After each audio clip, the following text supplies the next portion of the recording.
Time of the season's first 2 weeks. Denard Span makes his season debut. Steven Strasburg looking for his first win. A big crowd on hand for Sunday baseball in the nation's capital.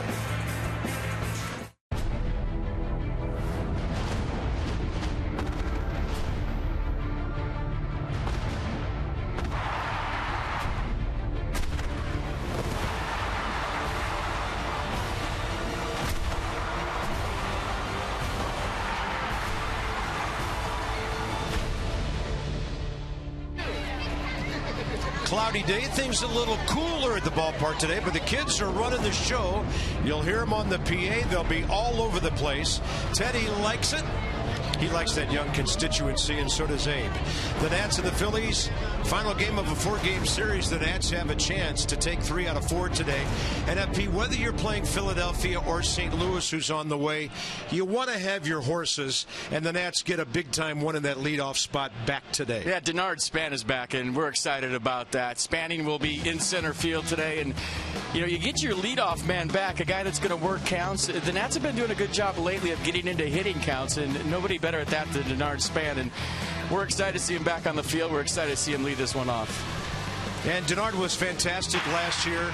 Great batting average, on base percentage, all the offensive things, but his defense pretty much unparalleled in this league. Well, in all my baseball experiences, I've never seen anybody take more direct routes, but where he really is felt is on offense. You look at the categories: hits first last year, 184. He had 39 doubles last year, 8 triples. First time he ever hit over 300 at 302. So Denard Span, 31 stolen bases too, had his best year ever. So it's good to see him back. It might take a minute for him to get his timing and get his rhythm. He played some minor league games, and like I said, 5 times already. We're excited he's back. And by the way, first Nat with more than 30 doubles and 30 steals in a season since Alfonso Soriano back in 06. Steven Strasburg hasn't been able to win a game yet. Last time out in Boston, he didn't walk a batter, but he threw over 100 pitches in 5 1/3. Yeah, gave up 10 hits, a career high too. I'm still waiting for the Strasburg changeup. When he throws that early in the count and uses it as the out pitch with 2 strikes, that's when he's the devastating Steven Strasburg. His fastball last time in Boston was great, 95, 96. He kept it down the zone. Curveball was good too, but for me, the key today, and we're all going to watch it together, is his changeup. If he's throwing that for a strike, he's going to be good. He's had 4 career games against the Phillies with 10 strikeouts or more. Bryce Harper starting to be on a home run tear. He's hit 4 already this season. His pace way ahead of last year. In 2014, it took him till his 215th plate appearance to hit number 4. No limit to how deep Bryce can go this year.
to you by PNC Bank for the Achiever in you. And by Ocean City, Maryland. Put your vacation days to good use in Ocean City, Maryland. Book now at OCOcean.com. Well, it wouldn't be the warmest day to be on the beach, but it's a great day to be back in center field. Denard Span back, crowd letting him know how much they appreciate him. It'll be great to see Denard with the glove and the legs and in that leadoff spot. Cloudy, 65 degrees, little breezy. The breeze has been blowing from the right field corner over toward the left side, and we could see some balls hooked toward that plaza out there that might do some damage. Richie Pettibone, Gary Williams, Tom Boswell. There's Mark Lerner. He received for Ted Leonsis. Maury Wills, John Thompson, just some of the names that were inducted into the DC Sports Hall of Fame just about a half hour ago, and our own Dan Kolko was honored to MC that ceremony down on the field. And he did a fine job. He did a fine job. Carlos Ruiz behind the plate for the Phillies, 1 for 8 in the series, but he's 5 for 15 career against Steven Strasburg. And only Brian McCann over the years has done more damage to the Nats as a catcher. Yadier Molina, who's coming to town, the number 3 guy on that list. And the Phillies do get Ben Revere in the lineup today. He's got a steal, a hit, 2 runs in this series. So here's Strasburg, his only career complete game, a shutout against the Phils. A couple of years ago, he's 4-1 with a 2.09 in 11 career starts against him. Yeah, fastball averaging 94 for Strasburg this year. Curveball 80, changeup 87. Last start allowed a career high 10 hits on the 14th at Boston. Went 5 1/3, gave up 5 earned runs, struck out 5 Red Sox, and walked nobody. Odubel Herrera. He already has Danny Espinosa on the grass at third. He's been a thorn in the Nats' side. 5 for 11 in the series. An RBI, 2 walks, 2 stolen bases.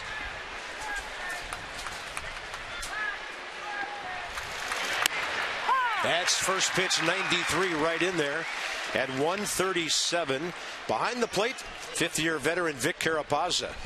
Brian Knight is in the ballpark, but he's not working today. Tom Woodring replaces him at third base, and FP had a chance to get down to the umpire's room a little while ago, and Brian Knight was there, and FP, he's doing okay, and we're glad to hear that. He's doing fine. He doesn't have a concussion and didn't have one yesterday, just taking the day off. Got a little whiplash from where he got hit right over his right eye. And if you missed it yesterday, the Blake Trinan fastball at 96 got Brian Knight right in the mask. So he's feeling so good. I went down there and talked to him that we were able to actually joke about it. And I said, dude, you got absolutely smoked yesterday. And he's feeling good down in there. And we wish him the best. And he said he's going to be back at it tomorrow. They're going up to New York to do the replay review, which is probably the best thing for him. Yeah. Here's Freddie Galvis. Brian, we wish you our best. Unless you miss a replay review call, then you don't. We'll be all over you. Dan Uggla knocks down that hot shot from Freddie Galvis, and a couple of quick contact outs for Steven Strasburg. There's your defense for game 4 of this 4-game series. Worth, Span, Harper. There's the outfield, folks. How cool does that look? All intact. Desmond Espinosa, Uggla, Zimmerman, and Wilson Ramos behind the plate. There he is, spanning. I was listening to Matt's radio show a little while ago with Charlie, and he sounded a little more charged up before a game than he usually does. I think getting Denard Span back means a lot to Matt Williams. It's Screech's birthday, so he's really going to have to control himself. Yeah, what revs up a broadcaster, a manager, or a crowd more than that? A lot of other mascots are here too. Denard's first game, Screech's birthday, kids everywhere. It's awesome. Cody Ashe hitting in the number 3 spot for the first time. Chase Utley, a hard luck 0 for 17. And 0 for 12 in this series, not playing today. Ashe is 1 for 12. Chase Utley has hit the ball as hard as anybody in this series and has been very unlucky. It's a good breaking ball right there. Yeah, a couple of them doubling up. That one for a strike early in the count. See if he decides to bounce one here and triple up. No, fastball up. Ashe against Strasburg, career 3 for 10.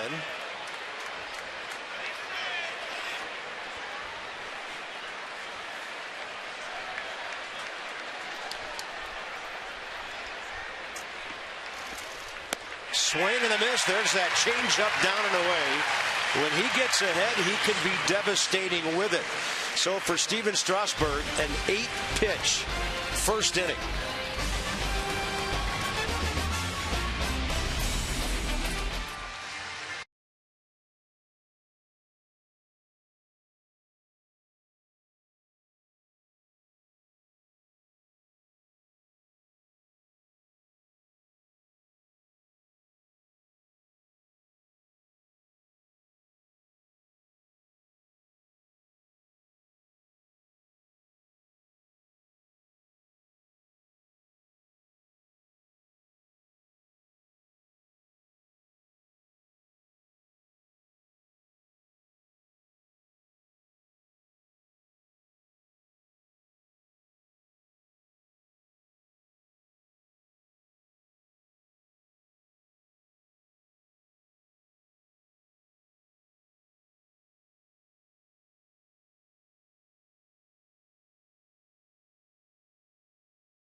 Tied with the Dodgers for the first in home runs. And there's the announcement and the hand for Denard Span coming up to lead off. Not a bad day for him to come back either. He's 3 for 4 career against David Buchanan. He's a Span fan. So are we. We'll set the lineup for you in a moment. The Phillies defense. David Buchanan, one start against the Nats here, June 3rd of last year. He got hammered, 6 innings, 10 hits, 7 runs. Span, first pitch he sees in the big leagues this year, strike one. 302 last year, 37 RBIs, 52 extra base hits, 31 steals. As Pete told you, led the Nats in hits with 184. Desmond's red hot, 11 for 21 right behind him. And Denard, of course, damage against the Phillies as well. Then you look down the lineup. Espinosa at third, Ugla at second. Other than that, things are kind of back to normal here. Get in there. Normal feels good. Outside, ball one. David Buchanan.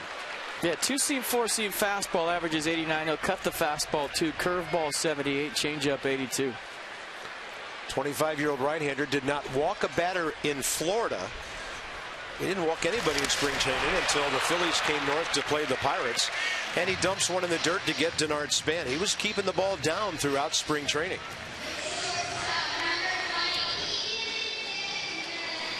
Yeah, he's really been working on keeping his head still, kind of at the end of his delivery. We'll check it out. He jerks his head to the left, and he's been leaving some fastballs up, so we'll keep an eye on that as we set the defense for the Phillies. Rivera, Herrera, Francoeur, the outfield. Galvis Ashley, left side. Hernandez Howard, right side. And Carlos Ruiz behind the plate. Here's Ian Desmond. 1 for 3 against this guy with a home run. Denard is having a tough year. Come on, man. Get in the hit column. He is really struggling. Desmond led off the 6th inning with a home run to left against Buchanan in a Nats 7-0 win here last year, and he's got this one off to a good start. And Ian Desmond is on fire. That ball booted by Herrera should be ruled a single and an error. We'll see. But Ian Desmond, either way, is 12 for his last 22, and he's back up over 300. I don't know if it's Kids Day at the park or the crowd is just into it early today, but they are rocking. This place has got some kind of vibe, and Ian Desmond starting the party up with, I'll say, a single. Yeah, it was. But another good swing. 3 hits yesterday, starts this one up with a knock, and there goes the no-hitter. Ian Desmond style into second base. Love it. E8 on the tail end of that single, and here's Jason Worth. Worth in that game last year, 1 for 1 with a couple of RBIs. He had a double early in that game to drive in 2.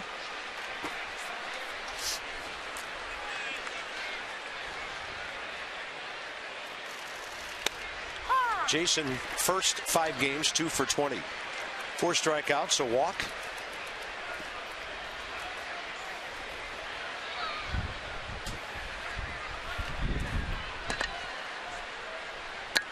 I think he's changed his stance a little bit. He's more upright today. Fastball just misses inside. 1-1. Matt Harvey's pitching for the Mets today, but the Marlins have an early run in New York.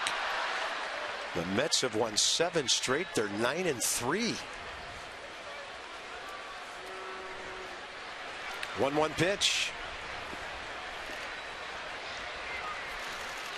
Worth's got a breaking ball. Hits it pretty well to left. Ben Revere out there today. 2 outs.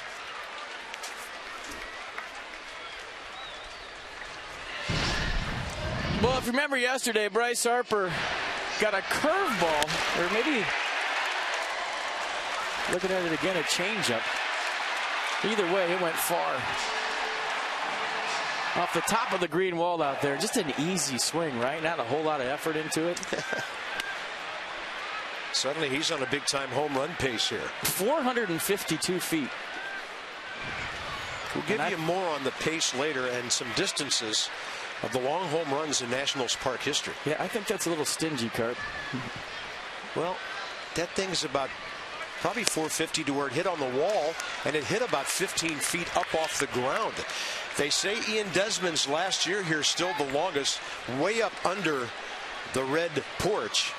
Giancarlo Stanton, similar spot as Harper's. Stanton's was still going, though. It was so low, it almost knocked that wall down. SDG taking us inside some numbers. And unfortunately, that ball hit Ian Desmond, or would have gone into center field. That was thrown behind Freddie Galvis. That is going to leave a mark.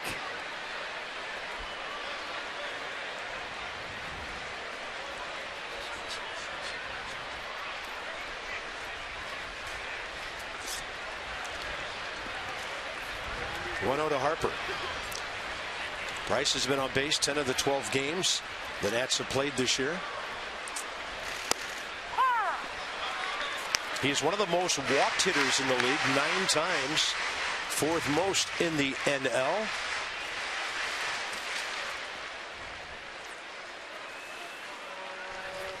And he's tied for 2nd in home runs with 4.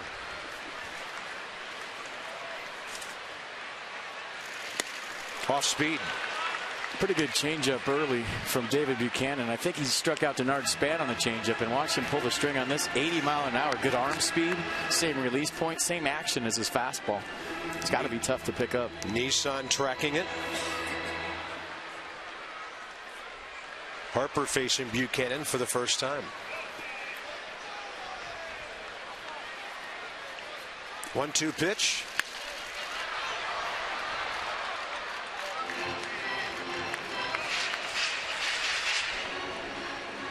The season only 12 games old, but Bryce just seems more under control in everything he's doing, whether it's his throws through a cutoff man. His swing at the plate is very smooth and easy, not trying to do too much. He's a veteran now. Buchanan coming into this game had faced 48 batters this year and thrown only 22 first pitch strikes. But he got ahead of Span. Desmond got him early in the count. He got ahead of Worth. And now it's a 2-2 battle with Bryce Harper. Carp, he's a veteran. He still hasn't faced a pitcher younger than he is. Well, he's been playing up his whole life, so.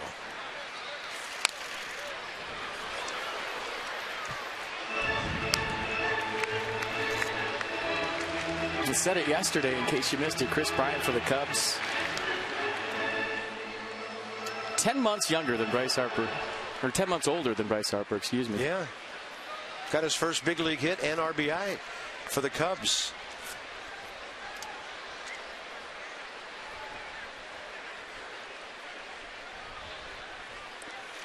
Two-two. What a take. Bryce's plate discipline early in the season, very impressive. Well, pitch recognition, and we talk about it every day. Watch how still his head is. He ID'd that changeup early, and fish ain't biting. So 7 pitches already.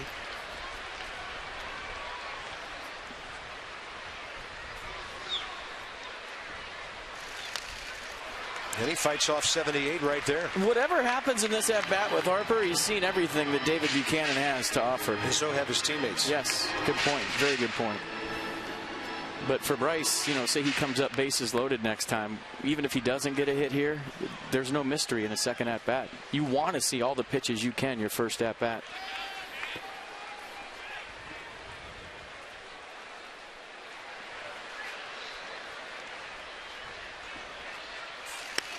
Another great AB, and Bryce Harper has walked 10 times already this year. Then there's the Desmond home run we talked about. At night, too, huh? Watch this baby. In April. In August, that might have taken a window out of the red porch. Look where that thing hit. That's considered the longest home run in the history of Nationals Park. I feel like he hit one to left last year that was almost on the concourse. I don't know how far that one went. I don't know. Those ones to center off that back wall back there. Maybe they just seem longer because they're straight away. Yeah, he and Bryce both have light tower power. Here's Zimmerman. Ryan last 4 games, 3 extra base hits, 6 RBIs. Buchanan throws him a hook on the first pitch. Ryan's 2 for 3 against him with an RBI, and both of those hits were doubles when they faced the right-hander early June here last year. No way he thought he was getting a first pitch changeup. He swung at the first pitch once in this series, and it was his last at-bat yesterday. He thought he got him set up for a first pitch fastball. He tried to ambush. And a tapper to third. Charging is Ashe. And on the run, the Nats are gone. Cody Ashe takes care of that. A hit, an error, a walk, 2 stranded. No score early on Sunday at Nats Park.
Yesterday, when an MRI on Yunel Escobar's strained groin came back and showed that there is no tear there, that really Escobar's going to be just fine. He's sitting out again today, his 2nd straight day off, but he was out on the field pregame going through a normal workout, took grounders at third, hit in the cage, and barring any setbacks, the Nationals hope, especially with a day off tomorrow, that Escobar might be able to be back in the lineup on Tuesday. You have to think that he's maybe an emergency option off the bench today. They'd like to stay off of him, but good news on Yunel Escobar.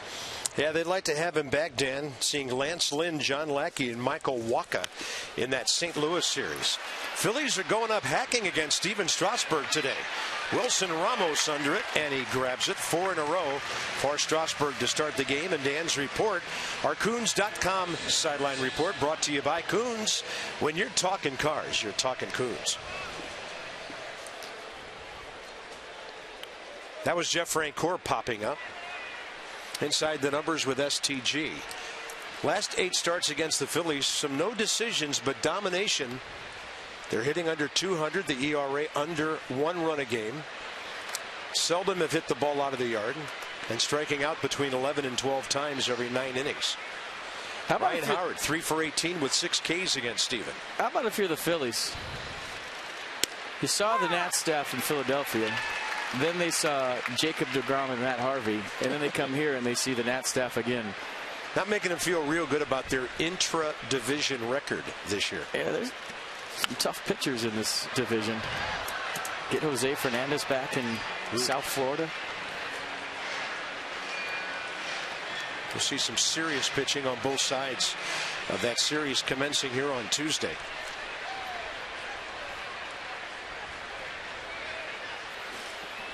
(10-1) strikeout to walk ratio against the Phils last year. 0-2 pitch, fastball upstairs. Howard in this series 2 for 9, an RBI, 2 walks.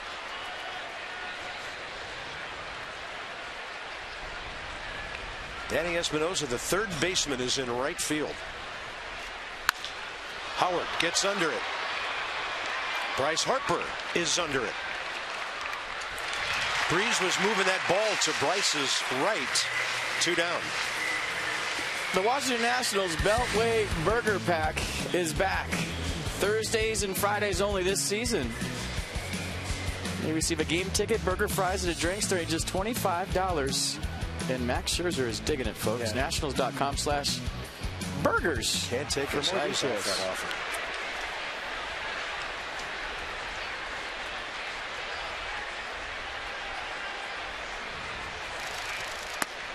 Strasburg gets ahead. Carlos Ruiz.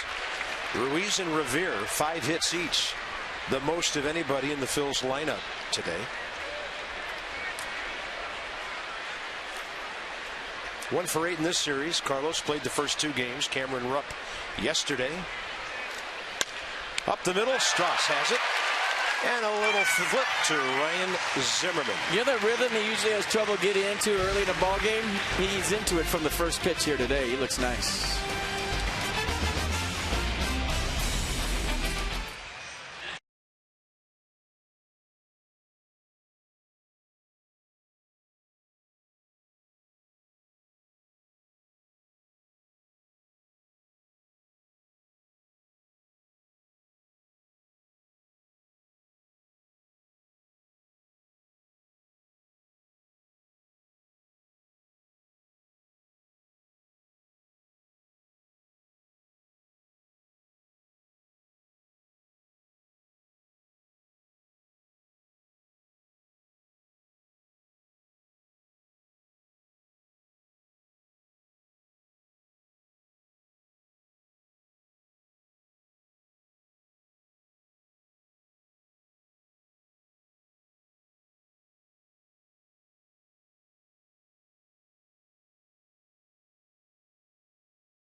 Through the turnstiles today. That kid came by himself in an Uber. He's the only guy in the ballpark younger than Bryce Harper. So did she.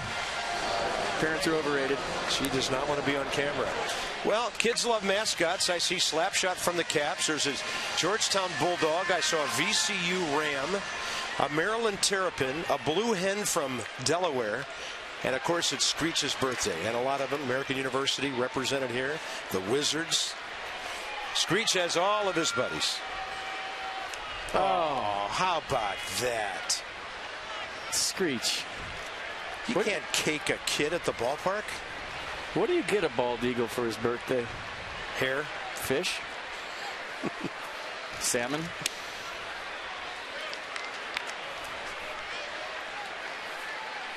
Oh, it's a Phillies fan. A Hunter Pence fan. Wow. I don't think she was a plant.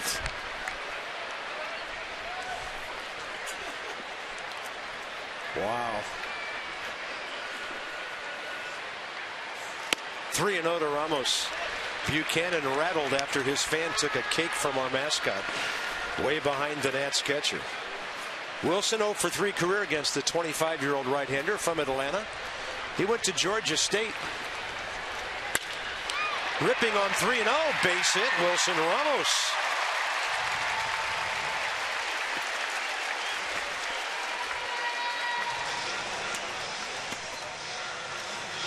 Our top of the hour reset just beyond 2 o'clock. Bob FP, Dan, here at the ballpark trying to win 3 out of 4 against the Phillies before the guys will enjoy a respite here at home tomorrow, and then 2 night games and a 4 o'clock game on Thursday against St. Louis.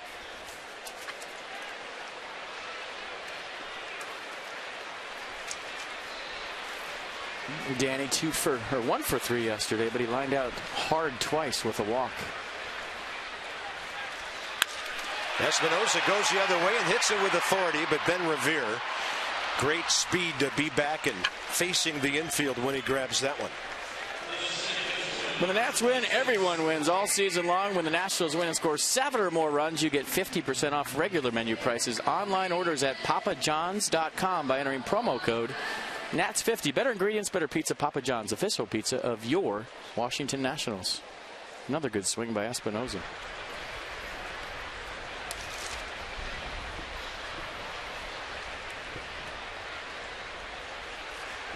Dan Uggla.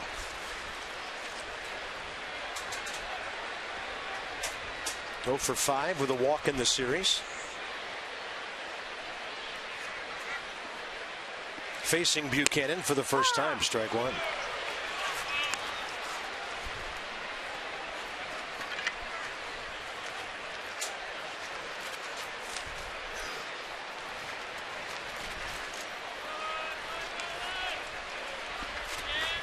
Very short lead by Ramos at first.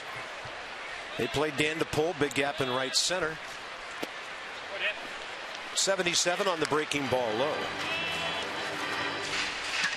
Let's tell by the way Dan Uggla took that breaking ball that he's on it. If that was a little bit higher, he was ready to rock.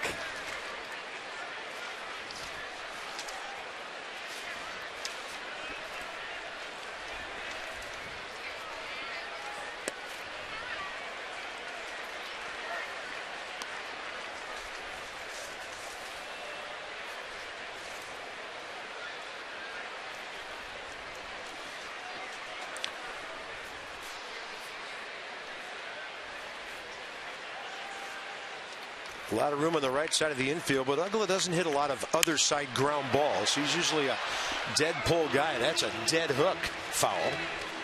Counts 2-2. Dan has 3 hits as a Nat. 2 of them are doubles. His career numbers. Hit 154 of those home runs with the Marlins.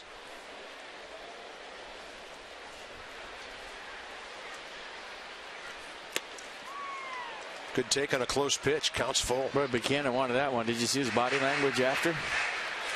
Tried to shave off the inner half of the plate, but the ball was in. And look at his reaction. He wanted it.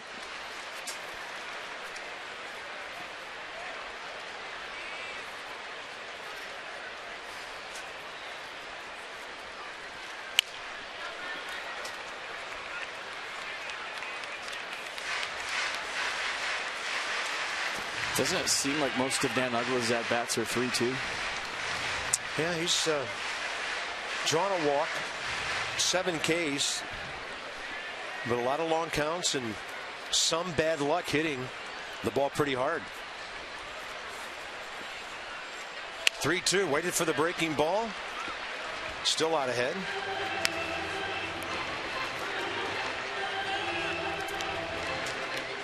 Uggla this series 0 for 5 with a base on balls. Lined out to center, his first at bat yesterday. Second at bat, grounded out sharply to third.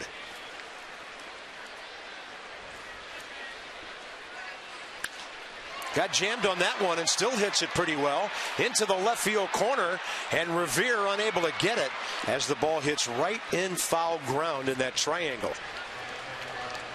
Ball really not carrying to left today. Danny Espinosa hit his on the screws. It just sent Revere back to the track, and then Dan Uggla hit this ball fairly well, and it's just right down the corner. And look at Revere jump there in the Exmo. My goodness. I mean, everything looks cool on the Exmo. Everything. Pretty good at bat working. 3-2, 1 out still in time given. Oakland not quite ready yet. Other game of significance in the division. Braves got 3 in the first, and they're all over Toronto now. 5-0, 3rd inning on the road. Oakland to third. Ashe from near the bag. 1 relay, and Dan easily beats it. They had to go all the way around the horn, 90 and 90 on that one. 2 down. Fastball not hit hard enough by any means for a double play, especially Ashe on the run. Low feed to Hernandez, and Oakland beats it easy. Chance with 2 outs for Steven Strasburg to swing the bat. 0 for 2 this year, 147 career hitter. With a home run, 13 batted in.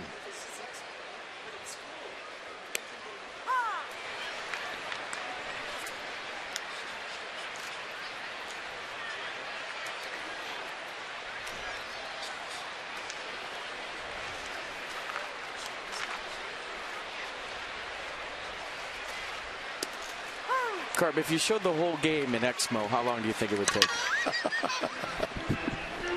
Doug Fister was pitching 3 hours and 22 minutes. I mean, I want to watch a whole game in Exmo from the first pitch to the end. I don't care if it's 7 hours. I want to see the whole game in Exmo. Yeah.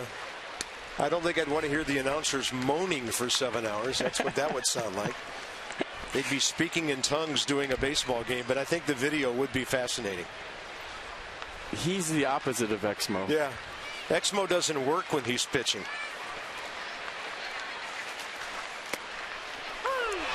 Well, let's think about it for a while. Vic Carapazza took a long look, thought about it, punched out Steven Strasburg. Steven walks away thinking, hey, Vic, give me that one, and we'll be even on the day. And call it within at least 10 seconds. He was in Exmo.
By University of Maryland, University College, 2013, a Sunday afternoon just like this. That was a 5 o'clock game. Nobody could see the ball that well, and the Phillies didn't do much with it. They had 4 hits, but it was Steven Strasburg's only career complete game, a shutout attached to it. Zimmerman, that's the last out of the game. Guess who hit it? Kevin Franzen. Strasburg, 9 innings, 4 hits, no runs, a walk, 10 strikeouts. A complete game shutout on 99 pitches, 66 strikes. Easy for me to say. Top of the third, here's Cesar Hernandez. That line drive made Kevin Franzen decide he wanted to be a Washington National. Yeah, he still hasn't latched on with anybody yet. He's been texting me, watching every single game. He's ready. Call him up, somebody. Yeah. Good guy in the clubhouse. Great role player. Danny Espinosa Well, I guess he knew he had time. He got the Speedy Hernandez by less than a step. Danny able to use the glove play there. Well, when you have an arm like Danny Espinosa, you do have time. You know, usually you feel this on the run, but watch him set himself, stand up, and throw it as hard as you possibly can to Ryan Zimmerman, right on the money. Little makeup speed there with the gun. Ryan Sandberg, top step of his dugout. Now he goes back in.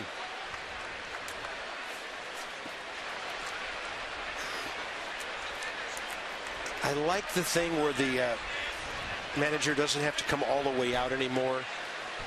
It's shaving off a lot of time in the game. Yeah. You remember they come out and stand there and chat with the umpire, and you look back to the dugout and thumbs up, thumbs down. That has to save a lot of time, and the games have been moving quicker this year than ever before. Yeah. 2:56 yesterday, 2:38 Friday night, 2:16 with Doug Fister pitching Thursday. Phillies swing early in the count. That helps too. Uggla knocks it down and throws out Ben Revere. 2 down, 8 in a row for Strauss. Good series coming, folks, Tuesday through Thursday. The Cardinals are in town, and right now the Cardinals are in first place, the NL Central, 7-3. They've won their last 4 games. So Jason Worth all by himself versus the Cardinals. That's Tuesday through Thursday. I'll be here. Gio has a 1.17 ERA against St. Louis career. He faces Lance Lynn Tuesday. Fister, John Lackey Wednesday. That's an 0.69 Doug Fister ERA. And then Max Scherzer 0.66 against Michael Wacha 1.35.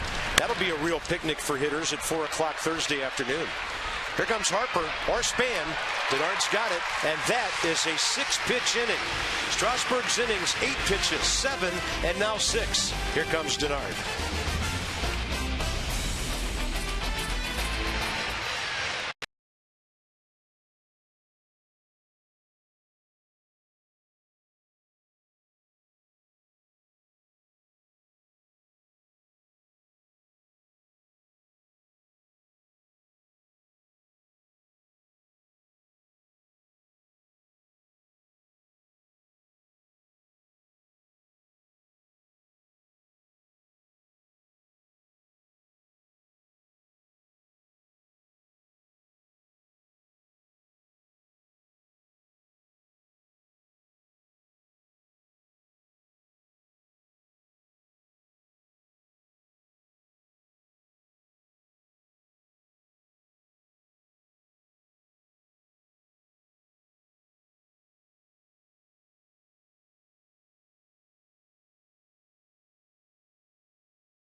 League debut. Span is coming back from core muscle surgery this spring and from sports hernia surgery earlier this offseason. He said today it's been a trying and difficult 6 months for him as he's rehabbed from both of these surgeries and tried to get back to the big leagues.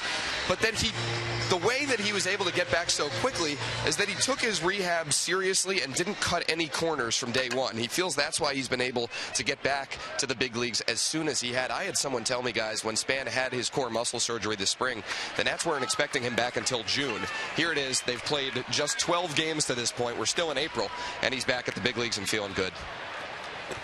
Yeah, and he told me May 1st, so he beat that by 11 days. Where he ranked last year. What a great season. Played 147 ball games. Puts a charge into that one. That'll send Herrera back near the track. And the ballpark's playing big today. You know, like I said a number of times, though, it's nice to see Denard back. It's nice to see Jason Worth back. But it's going to take a minute for them to get into the flow of a season. It's not a video game where you just plug them in and they get 3 hits a day. You got to have, your own little personal spring training. The only problem is that, the numbers are going on the back of your card, but you rather have them in there getting to full strength because they have to get there. I mean, they have to do this. Michael A. Taylor, in case you missed it, sent back to AAA. Michael hit .271 with a couple of homers, 8 RBIs, 2 steals, 6 extra base hits while he was here. He'll be playing every day and ready when needed. Breaking ball. Desmond took a hard whack at it. And the other thing, FP, the reserve guys now in the outfield, Clint Robinson, Tyler Moore, Reed Johnson, they're going to get some playing time. You just don't throw these guys in and play them every day for a month. Yeah. I mean, you know, it might be 2 on, 1 off, 3 on, 1 off. So those guys will be major contributors even though Denard has come back. Bench needed no matter what the circumstances throughout the year. Reed Johnson, Tyler Moore hanging out together. Really enjoyed what I saw from Michael Taylor on a daily basis. Yeah. You know, when he matures and gets more of a veteran take charge mentality in the outfield, I mean, he can go get him. He was impressive at the plate. He's going to be a great major leaguer. There's no doubt. He did nothing at all to hurt his prospect status in the organization. Probably not considered a prospect anymore. He's a big leaguer who's a victim of a numbers game right now. We wish him well and can't wait to see him back. Just such a nice young man. 2-2 to Desmond. Over to third for Ashe. He got the string pulled on him right there. Was out ahead, 2 outs, and Buchanan coming into this game with an 11.42 ERA, looking solid. Next up, Jason Worth.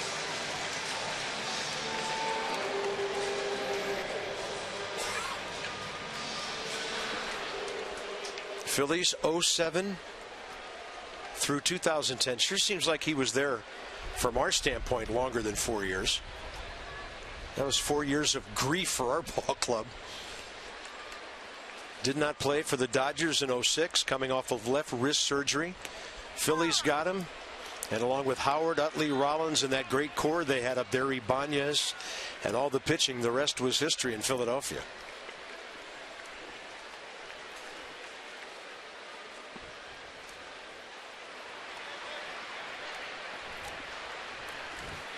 Jason still holds Phillies postseason home run record of 11.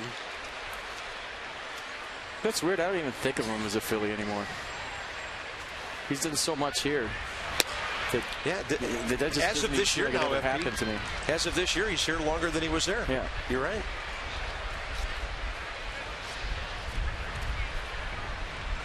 Two-one pitch. Change up.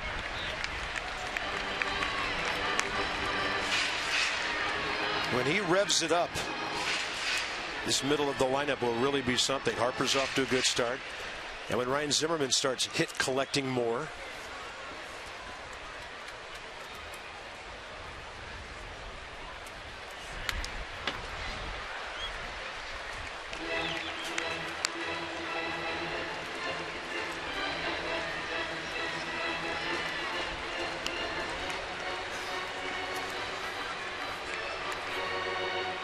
Bryce Harper waiting.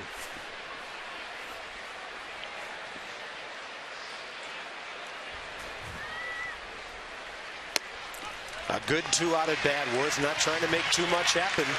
And he gets aboard for a power hitter who's hot. Second walk by Buchanan. It's a good sign when Jason Worth starts walking. The hits usually come after the walks. And it just means he's seeing it going deeper into account and deciphering ball and strike. So if the past 4 years hold true, when he walks, he hits. STG inside the numbers. We alluded to this earlier. 4th home run in 51st plate appearance. Last year it took 215. And then it took him about 50 more after that to hit his 5th home run. And then, of course, last season, to a certain extent for Bryce, wrecked by that injury. Sprained his left thumb on April 26. He was hitting .289 at the time. And then in 100 ball games, so roughly missing over a third of the season, hit 13 homers, drove in 32.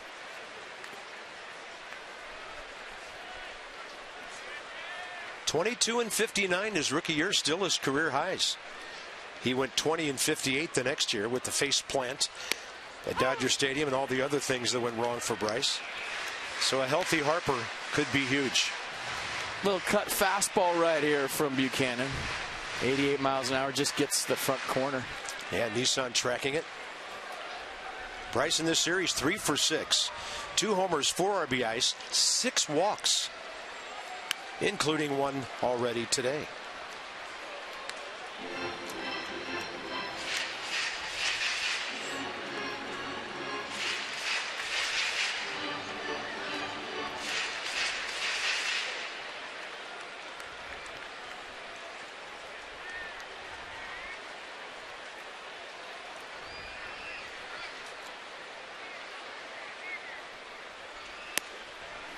Just spitting on the off speed.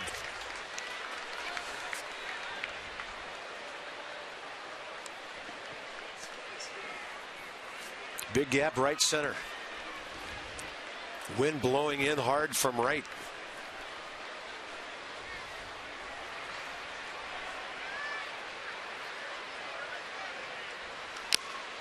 Harper foul tips it. Ruiz holds on. Nationals gone in the third. They've stranded 4 base runners already. Strasburg's been amazing. Middle innings coming up.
DynCorp International with our troop recognition.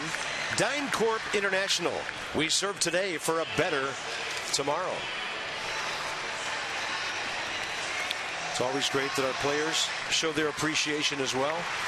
Just kind of a special relationship between professional athletes and the military, both respecting each other, probably envying each other to a certain extent. Respect, lots of it. Now that flag's not doing much, but the ones on top of the scoreboard in the right field seats doing plenty. Steven Strasburg, 21 pitches, 18 strikes in 3 innings. Odubel Herrera flied out to Bryce Harper to start the game. He's swinging right here. See if they throw a 1-0 change.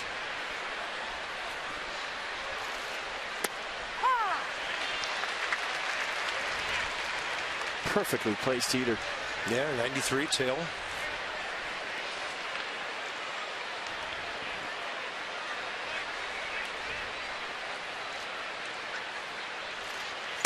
That's a big-time hook right there. You know, I asked Steven about his curveball in Boston and how we were talking about it on the air and it had not a lot of break to it. He was telling me that the cameras are in a different place in Boston, and the crew was telling me as well that the cameras are more right behind home plate and higher, so we really couldn't see the depth of the curveball on TV, but he said he felt it was great in Boston. It just looked funny to us because it didn't have a whole lot of break to it. And that was based on where the cameras are placed in center field in Boston, and who knew?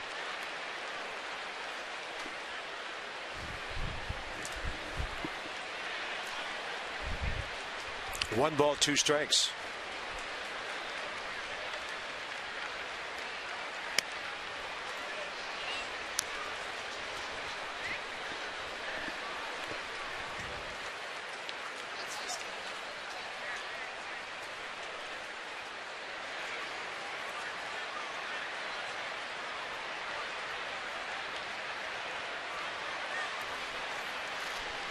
Look at the changeup he's got working.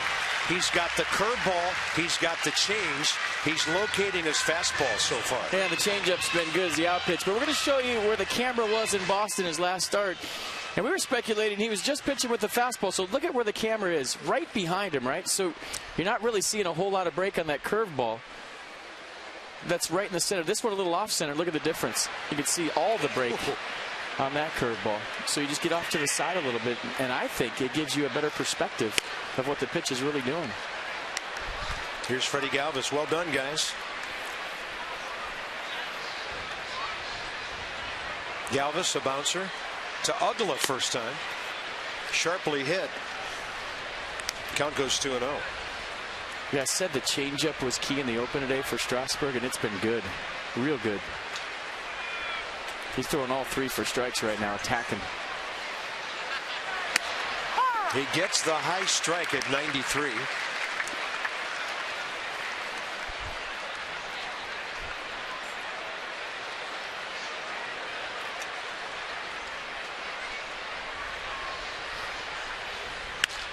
Jams Galvis. Espinosa tracking it on the run. He's got it, sliding into the barrier. Brilliant play by Danny Espinosa. I mean, that's just pure athlete. He's never made this play before. He's not a third baseman. So at third, when you get a pop-up, it's such a different angle. It's an over-the-shoulder play that you're not used to making when you're playing second or even short. So the fact that he had awareness to know that the fence was coming, sliding into the catch on a play he's never made before, folks, that's just pure athlete right there. That's all it is. He went for the ball, saw the fence, went into a slide, and look at the 2 hands to secure it. I mean, that's you can't do it any better if you played third your whole life. Impressive. Very impressive. Here's Cody Ashe.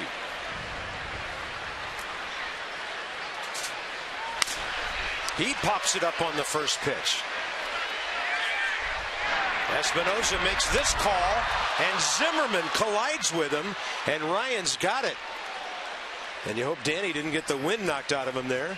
Ryan knows that side of this infield. Everybody comes up okay.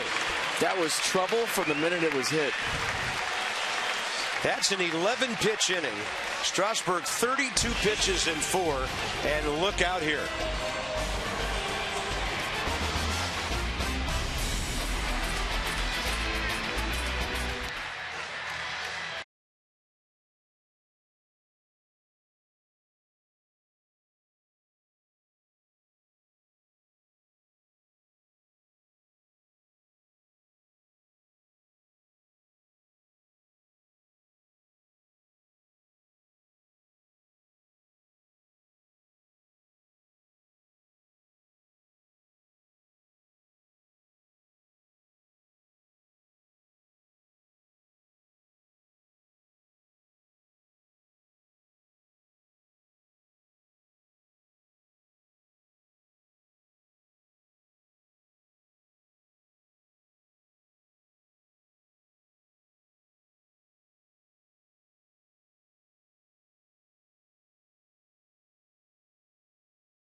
That's George and Bill. Then come Tom and Teddy. So who's Teddy going to hand it off to here? Looks like Screech. Tom hands off to Abe. And Screech on the way. I've got that as the first time a president has not won the president's race. Screech is not a president. Evidently thinks he is. I guess it's his birthday and he can do whatever he wants. I don't know, FP. There's a few people in this town who think they're president. But there's only one. Freight Railworks due up. Zimmerman slaps it out to short. Freddie Galvis. I mean, you have 4 guys with oversized heads and an eagle that can fly, and it's not fair. It's not fair. The wind resistance is totally different. Looks all right. That is one tough customer there, Danny Espinosa. I mean, from our angle on that, you could see it was in no man's land, and Steven Strasburg had both hands out to the side like, guys, can I get some help here? Should I catch this? What are we doing? And it was right in the middle of everybody, and Zimmerman and Espinosa crashed. And tall guy always wins in that fight. Yeah, got to his mitt first. Wilson Ramos base hit up the middle, one of only 2 Nationals hits. Desmond the other with a first inning 1-out single. Wilson reaching, and Buchanan still continues to work in and out, up and down, moving the ball around effectively, although he had to throw 55 pitches in 3 innings. There's some face painting for number 40, a young Wilson Ramos fan. Yeah, he's thinking, where's my Bob Carpenter balloon artistry? Yeah, I couldn't find anybody to set me up to shape some water balloons today. We could do some damage from up here with some water balloons. I'll tell you what.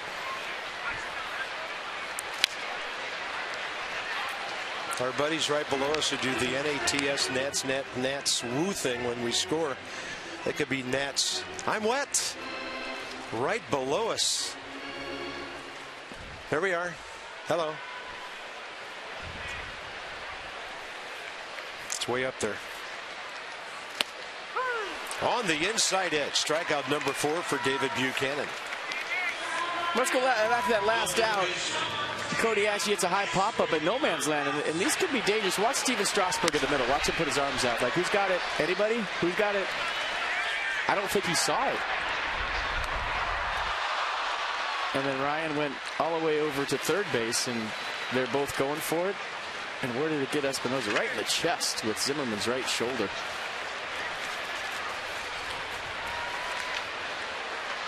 Here's Danny. Long fly ball to left first time, and Vic Carapazza is hunting strikes with both pitchers here.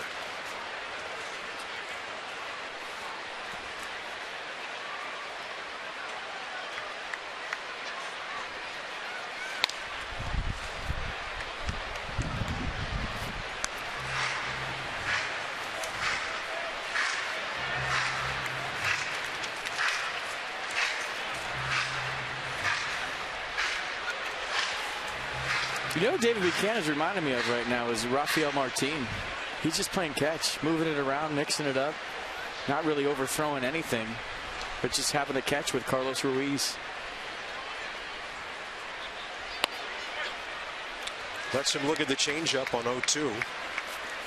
20 pitches first inning, then 18, and then 17. So he hasn't had a quick frame yet, but he could get one here. This is only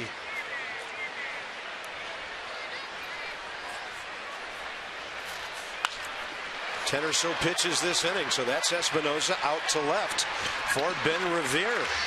So 11 pitches right there. And we've got a big time pitchers duel on Sunday, getaway day.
Life's most important connections. 0-0 as we head to the top of the 5th inning, and today has been about starting pitching. Steven Strasburg has been lights out, filling up the strike zone with all 3 pitches. Fastball's been down the zone. He's moved it around nice. Curveball for a strike, curveball for an out pitch. And then the changeup for a strike, and then the changeup for an out pitch. And President Buchanan has been pretty good for the Phillies as well. Francoeur popped up to Ramos leading off the second. 3 innings later, he's leading off again. Strasburg threw 4 innings, 32 pitches, 25 strikes. He had that many pitches in the first 3 or 4 outs he got in Boston the other day. He's just got that heater 95. Kind of wraps it in his hand and it explodes coming out. It does explode. That's a good way to describe it. He's throwing through the target today. So that fastball for Strasburg is every bit of 95 when it's getting into the hitting zone. He's not throwing it to the target. He's throwing right through Wilson Ramos, giving it a finish. Yeah, Francoeur reaching. You can stay out there against this guy. A lot of options here. Fastball. The big curve in the dirt. Free swinging Jeff Francoeur, 2 for 9 in this series. Change up down. Strasburg strikeout number 3.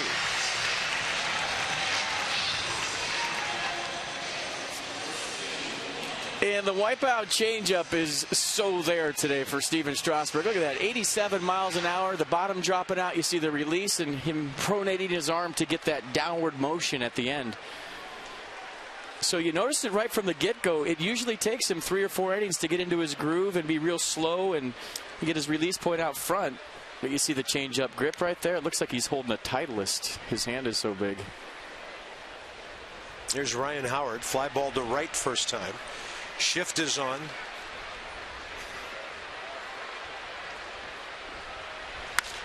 And he goes left field. Wynn's going to push that ball away from Worth. Long run for Jason. And he can't get there, but it's foul. Off the bat of the left-hander, that really just kept moving away from him. Well, if you look at the flag, it's blowing from right to left, and then you get the inside-out rotation on that ball. And, yeah, it's going to move away from you. There's the flag.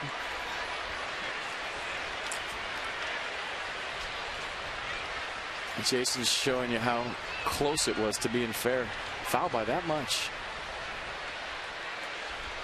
Or maybe that much.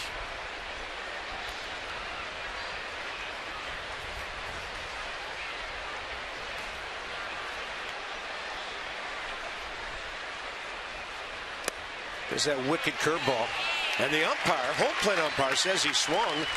Ryan Howard can't believe it. I mean, that call came before Ramos could appeal. And you could, Howard, say, and ask the third base umpire, Tom Woodring.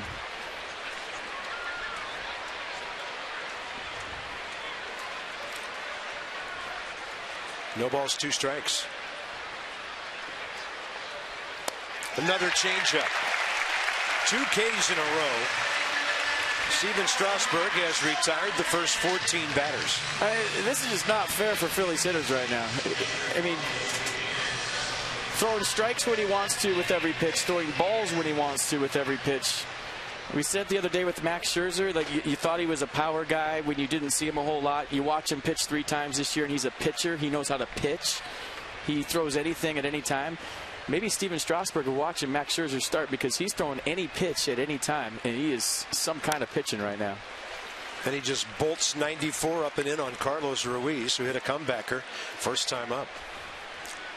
Look at the pitch counts. Amazing.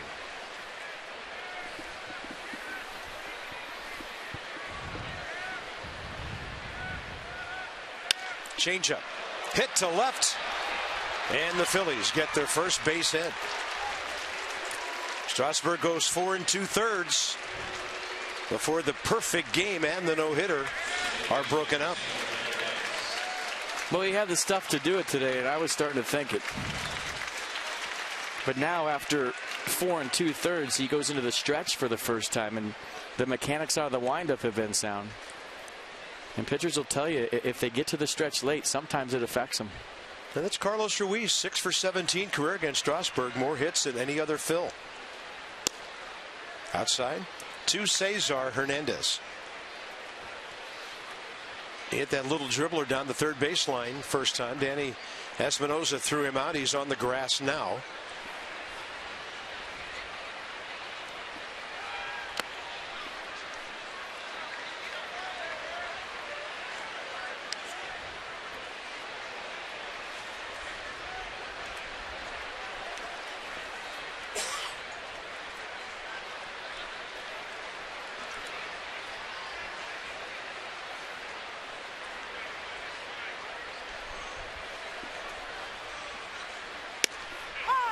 .95 crackles in. 2-1.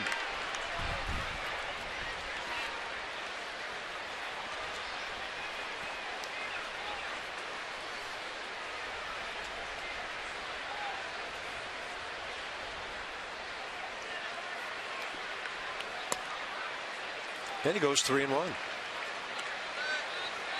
Man, might be a hair quick out of the stretch.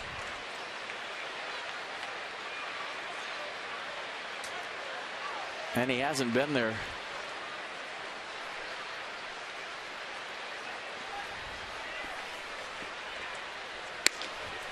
Base hit, now a walk. Number 8 hitter, Ben Revere. Join us in celebrating the first of 6 10-year Tuesdays at Nats Park. That's April 21st. The first 10,000 fans in attendance will receive a 10-year anniversary stationery set. Enjoy 10-year highlights during the game and a special appearance by former Nat Nick Johnson. He's going to throw out the first pitch. Don't bounce it, Nick. Visit Nationals.com to purchase your game tickets today.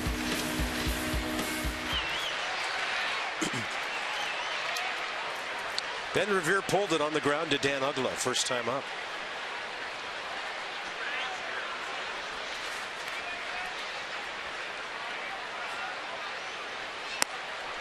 First pitch changeup for a strike. Well, I like the call right there by Wilson Ramos. You having trouble with fastball commands to Cesar Hernandez, first time in the stretch all day. You get him to slow down a little bit with a first pitch changeup. That might help him find his release point out of the stretch again for the fastball. Yep. Makes that 95 look quicker, too.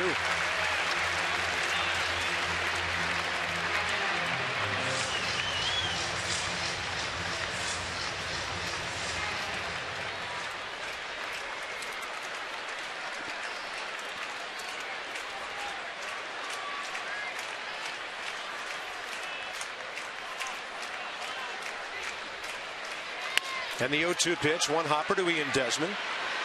Fires to Zimmerman, 5th inning over. Phillies get a hit, their first, and a walk. Only 2 runners all day, no score.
Nats pulling out the D on this Sunday afternoon.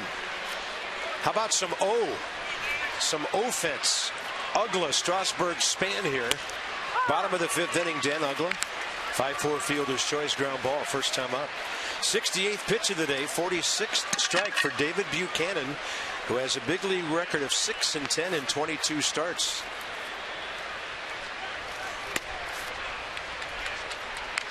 He was the Phillies' best pitcher in Clearwater before they came north.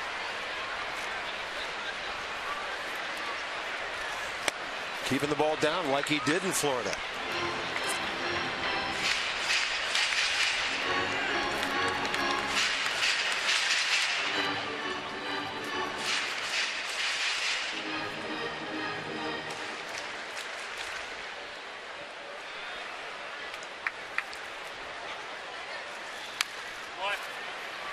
Ugla, good job of getting down to get that changeup. When you're facing a guy like Buchanan, you're looking for something up, anything bell time. You're not even really picking the side of the plate because he can't overpower you with this fastball. You just want something elevated, eyes light up, then you swing. If it starts knee high, it's going to be below the strike zone. But right now he's doing a nice job of pounding the lower half of the zone and then throwing the ball out of the zone low when he wants to as well. Ugla got to pitch up a bit, but on the shift, that's a second baseman way over there. Cesar Hernandez throws him out. Just a reminder, as you enjoy a cold one, to look forward to Miller Time later in today's game, and is brought to you by Miller Light. They cut off the light on that. The guys are telling me that's how they sent it to them. The Mets dropped a 7th spot on the Marlins in the bottom of the 4th up at Citi Field. 6th inning, 7-2. Mets over Miami. Marlins have lost 3 straight, and they are 3-9.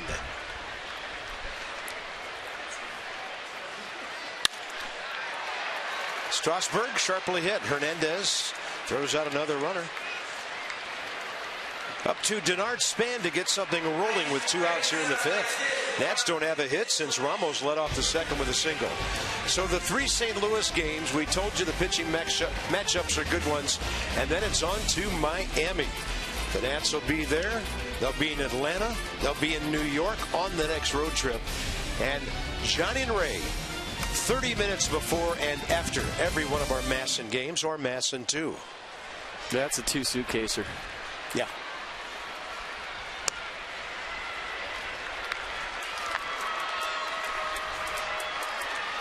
Well, yeah, you're the no-repeat suit guy on a long road trip. You're not like me. I can get through that trip on about 3 sport coats. Welcome back to Denard Span with a base hit. 1 for 3.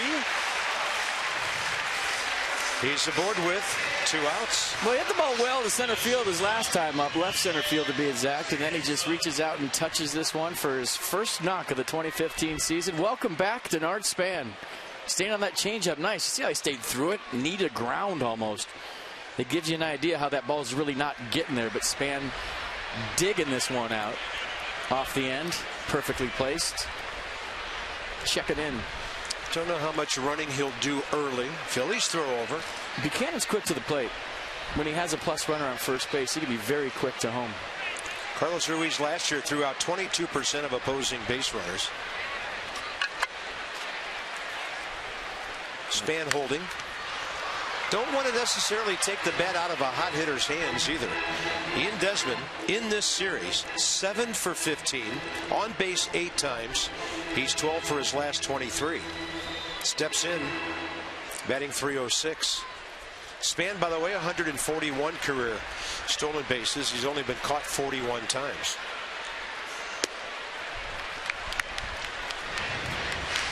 Inside the numbers with Jeep.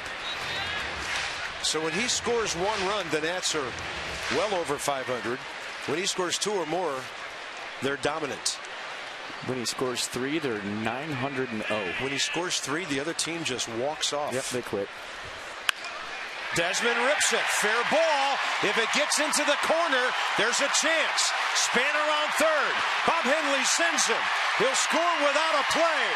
The Nats on top. Span and Desmond, the 1-2 punch.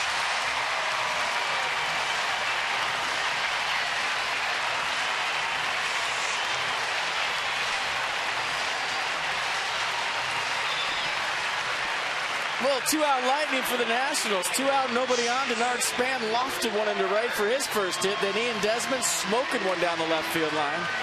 And you're just wondering how this was going to be played by Ben Revere in left. Watching Denard run. He looks 100% to me. But Revere had trouble with that. That was going to be a close play at home if he fields that cleanly. But he bobbled it. Couldn't get it out of his glove, and then you knew Span was going to be safe at home, and the Nats are up 1-0. And Ian Desmond is batting .320 now. That's his 5th RBI. He's gone crazy with the bat. Here's Worth, another runner in scoring position.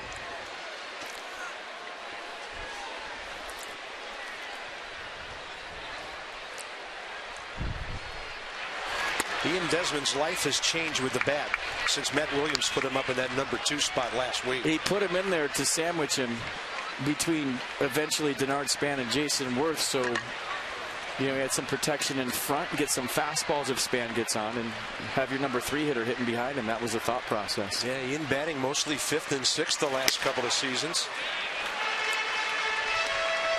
2-0 to Worth here. There's pressure on Buchanan to get this guy out with Harper on deck.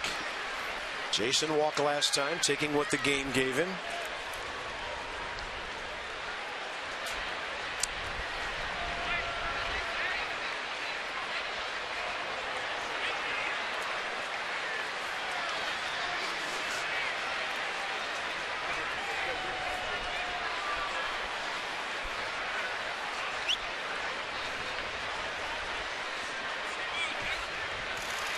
Three and 0. I mean, he's got to come to Jason Worth here with Bryce Harper on deck.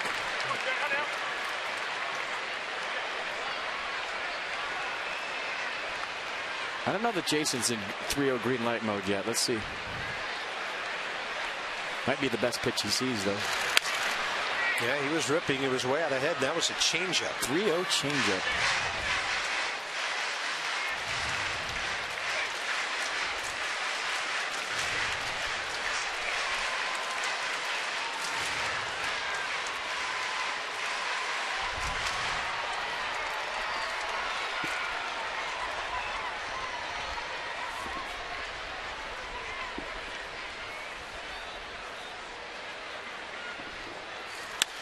Up the middle, base hit. Here comes Desmond. And now it's a 1-2-3 punch. Bad throw by the center fielder, enabling Jason Worth to go to second. The Nats lead 2-0. I'm telling you, when he's walking, he's hitting. It's pretty simple when you watch a guy play every single day for 5 years. And that hit was based on his walk in the 3rd inning. He's seeing the ball better, gets a 3-2 pitch. Or a 3-1 pitch, excuse me, right down the middle, lines it right back where it came from. And great base running by Worth as he sees the high throw from Herrera. Advances to second, so some serious 2-out lightning here in the 5th for the Nats. Yeah, I don't know what Herrera was thinking on that throw. He had no shot at the plate. He gave Worth second base. Jason, the great runner, took advantage. Here's Harper, first base open, Zimmerman on deck.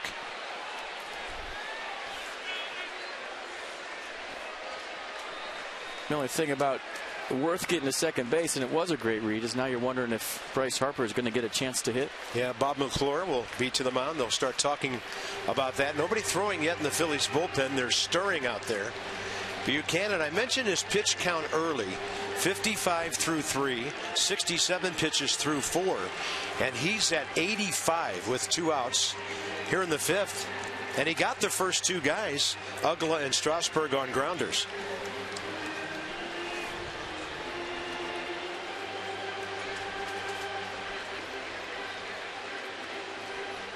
And the good thing is Steven Strasburg, with his low pitch count, he's being rewarded now with a 2-run cushion after pitching all of those innings with no score. Yeah, they're just going to put Harper on and let the booze begin.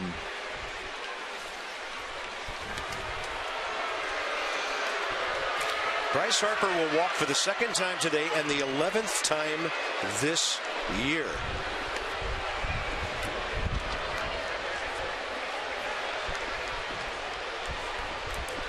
Well, Denard Span's flare to right got all this started with 2 outs.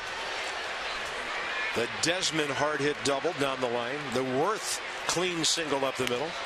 And now Ryan Zimmerman could really turn this into a big inning.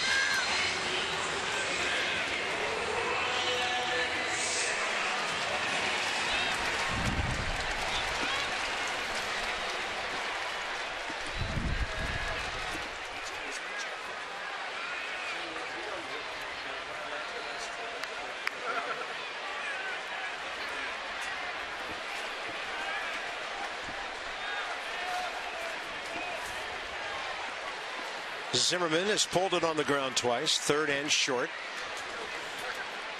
Ryan at his best lately when he goes the other way. 76 with the curveball on the inside edge.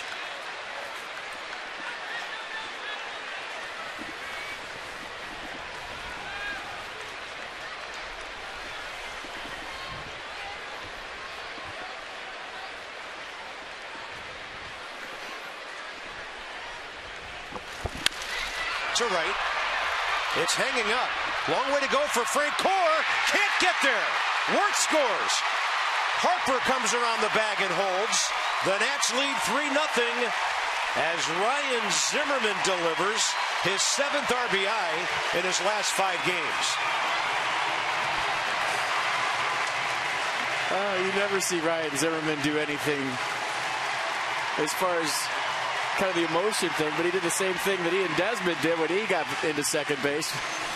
But watch this, and this has everything to do with the wind. It's blowing straight in from right, and Frank Core just can't get there. He got a good jump, but the ball was literally being pushed back towards the infield.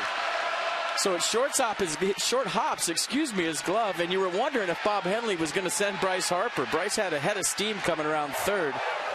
You see the reaction from Ryan Zimmerman at first, or at second. How about this? 5 in a row reaching with 2 outs. 4 on hits. Wilson Ramos 1 for 2 today. And the leash is getting short for David Buchanan, who until this inning had commanded things pretty well.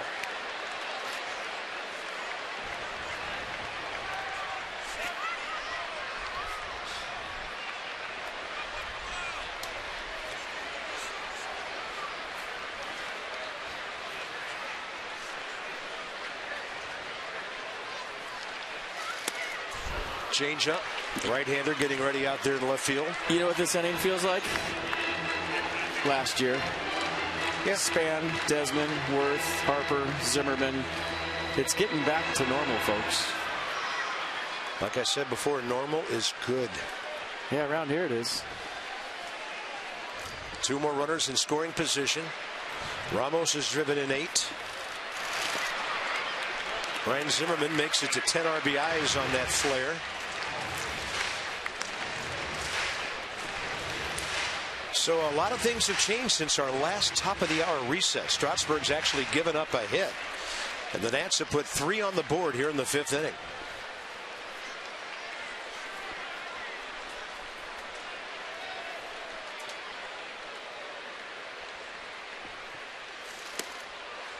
Easy take there.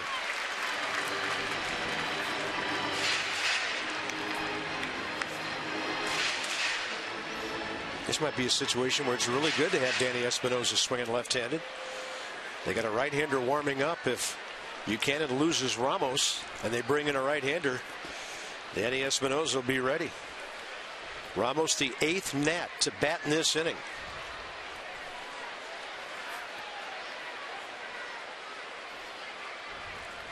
A field around to the right a bit. Also, this is going to allow Wilson Ramos to get a pitch to hit. Last year, if you had Danny Espinosa on deck left-handed, Wilson might not even see a pitch right here with first base open. But because his swing has been so nice early from the left side, he's had great at-bats. The Phillies are choosing to go after Ramos a little bit, maybe more aggressive than they would in the past. He's got some protection on deck. big curveball, and Ramos able to stay with it. And now in under 5 innings, Buchanan 3 pitches away from 100.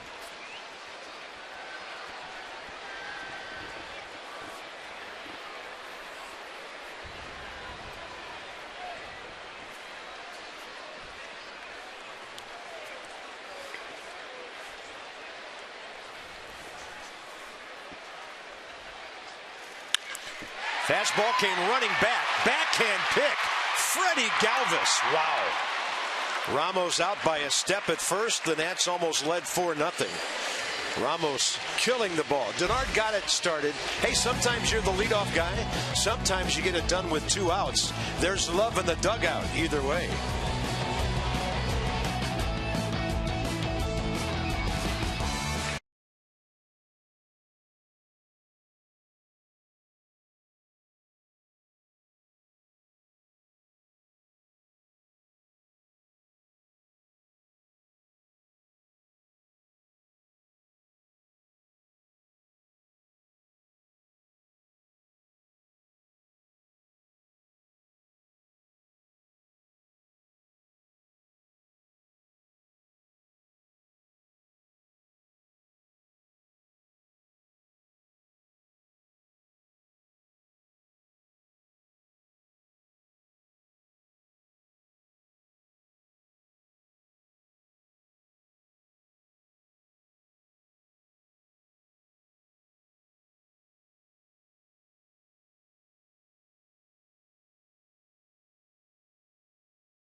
To end the 5th inning. Hey, saved 2 runs. It'd be 5-0. Maybe even Wilson Ramos on second base, but watch how he backhands the ball, stays with it, and gets Ramos by a step. Look at this. Almost like he's breakdancing. One arm down in the dirt, the other one to a backhand. Doesn't panic right there. Knows he has a little bit of time. And then lets it rip. Nice play by the Phillies shortstop to keep this a 3-0 game. David Buchanan done. Freddie Galvis in the hole. Odubel Herrera on deck. Andres Blanco leading off, top of the 6th. Strasburg, 51st pitch, inside edge. Blanco facing Strasburg for the first time in his career.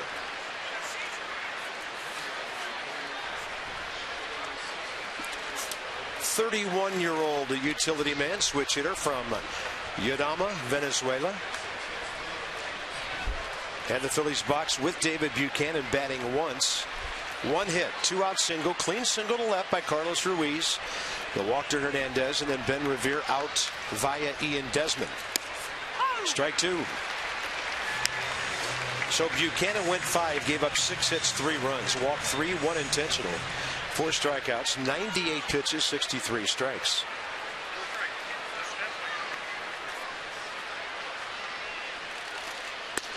Changeup on the corner. He elevated it a little bit, but it still got the edge of the plate.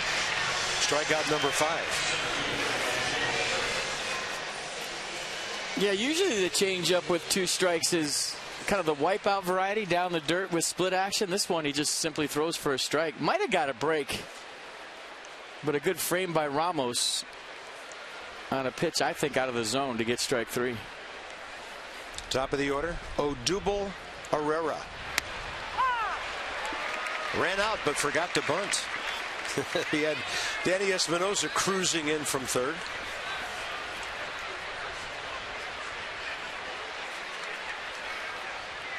Talked to some of the Phillies guys before the game today about Herrera, and that'd be kind of what you said yesterday. They're impressed so far.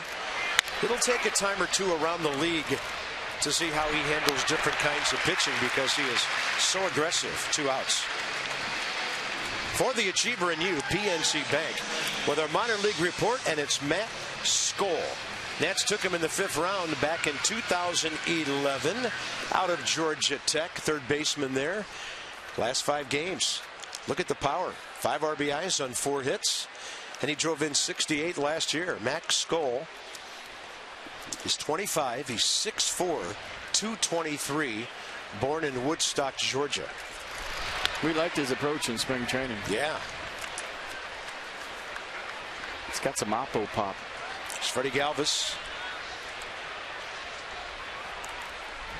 Espinosa made the great play and foul ground on him last time.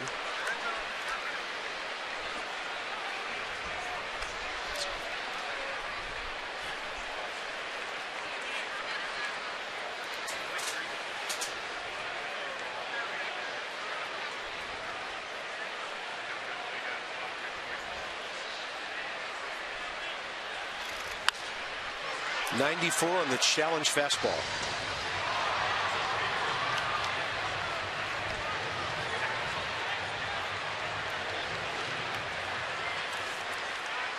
Working ahead, filling up the zone.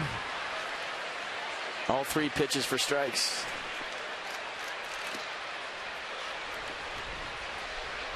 Maybe the first changeup he's thrown today that was an easy take.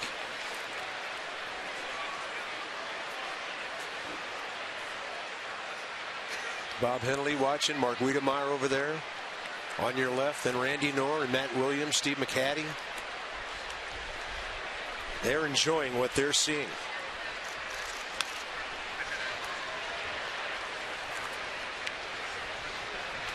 It's big to get your club back in there when you have a 3 spot in your half. You always talk about the shutdown inning. You got the momentum, keep the momentum, get them right back in the dugout.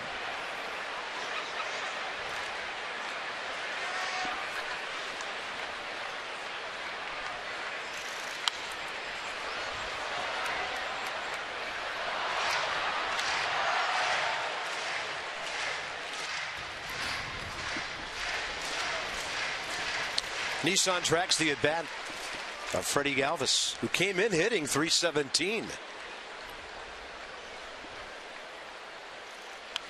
Challenge fastballs, 94, 95. I think Bob made that balloon. He just dropped it.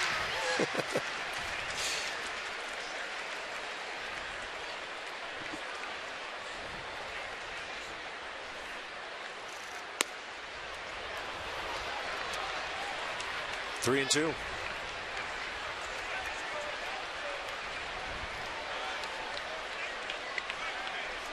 Cody Ashe on deck. He could change the game. You want to go right after this guy. He does. And it's foul.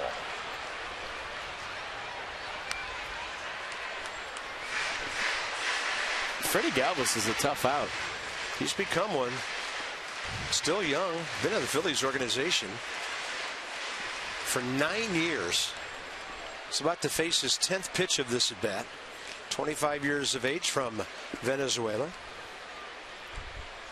Oh, curveball slipped well outside. Walk number 2. Good left-handed batter on deck, and Strasburg tried to hook him.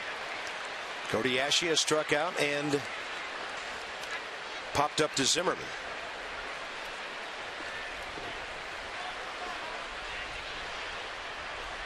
Actually popped up by the mound on the left side, and Ryan caught it.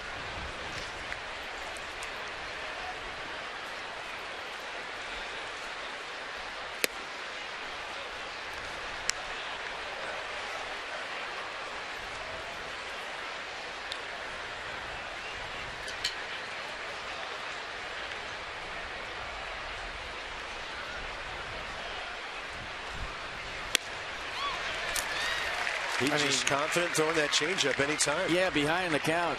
Cody Ashe's 1-0. He's thinking, I'm getting the 95. I'm looking for the express.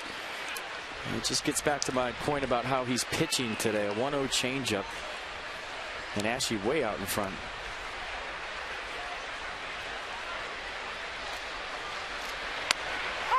Then the 95 that follows it up. Outer half.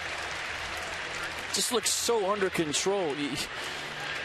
You remember when he faced Matt Harvey? Matt Harvey was the pitcher in that game that looked under control. Steven Strasburg is so focused today, and his mechanics are so slow and under control that he's able to throw any pitch at any count for a strike. Off the glove of Zimmerman. Ramos wanted that ball up. Possible play at third. Now block the throw, and Espinosa does. As going all the way over there is Freddie Galvis. Base hit.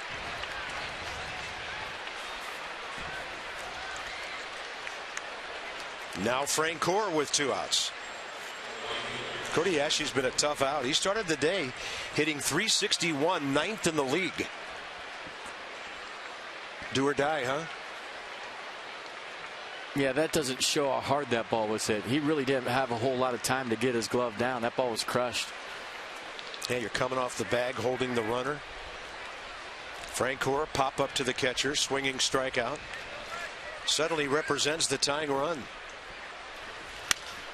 Strasburg got in on his trademark. Into center, Denard Span. Couple of base runners.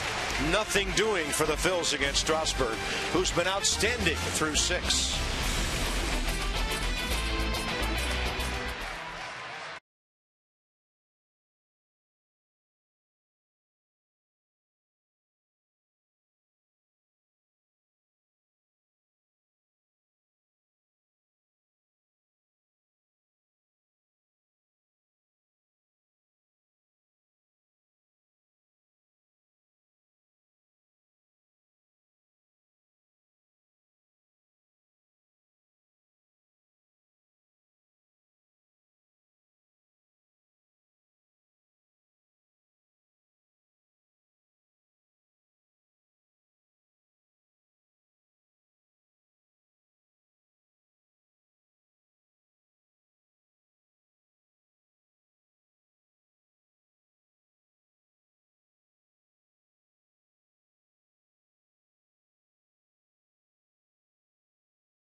Fifth inning, and it looks like a 2014 highlight reel, folks. Denard Span with 2 outs, nobody on, does his best cricket swing to get things started.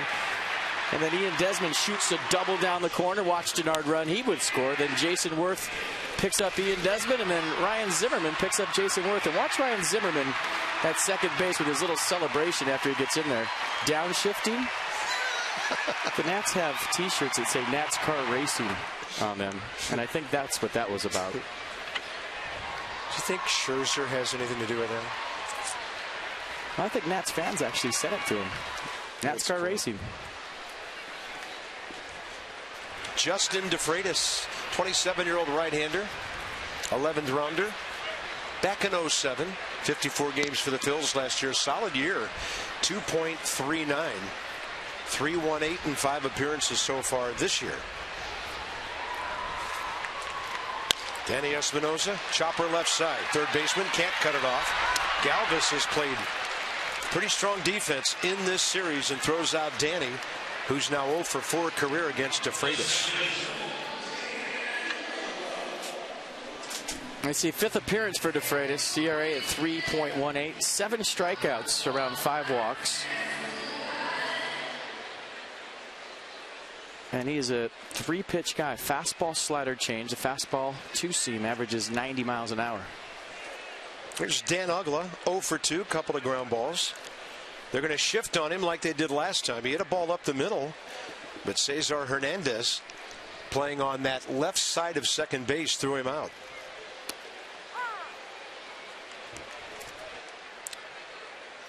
The charts must say he spreads the ball when he hits it in the air because the outfield pretty straight away. They got him bunched toward the gap in left center a bit, but A lot of left fielders in this ballpark play like that. Quickly 0-2.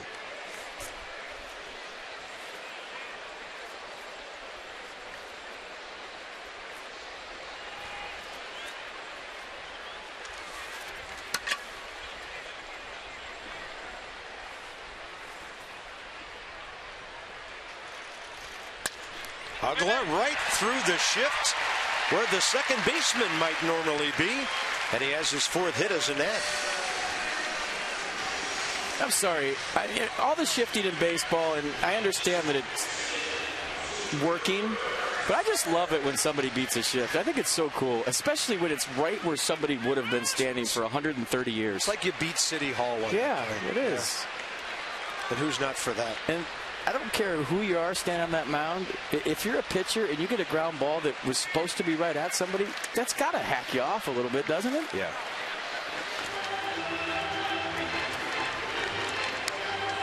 I mean, you see it work all the time, but when somebody beats it, I just love it. It's like, take that, smart guys. We just had April 15th. It's a great week to beat the system, even if it's a single. 1-0 to Strasburg. Steven, 25 career sacrifice bunts.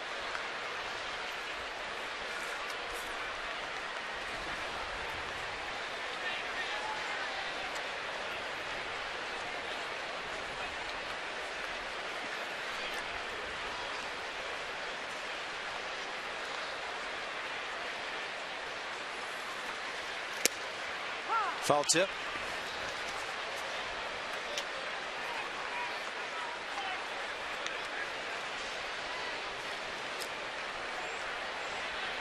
Nationals pitchers, and there have been 3 games in American League Fenway Park, do not have a sacrifice bunt this year. Haven't been that many runners on board at the bottom of the lineup, although that's changed in the last few days. Strasburg, a little butcher boy action, pulled the bat back, tried to hack a ground ball somewhere.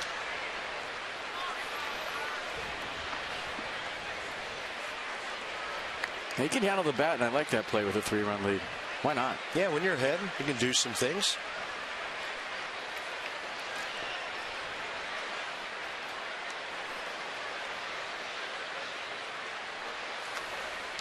Way outside. Now the runner will move up. Dan Ugla saw the downward movement of that pitch, and he was off and running.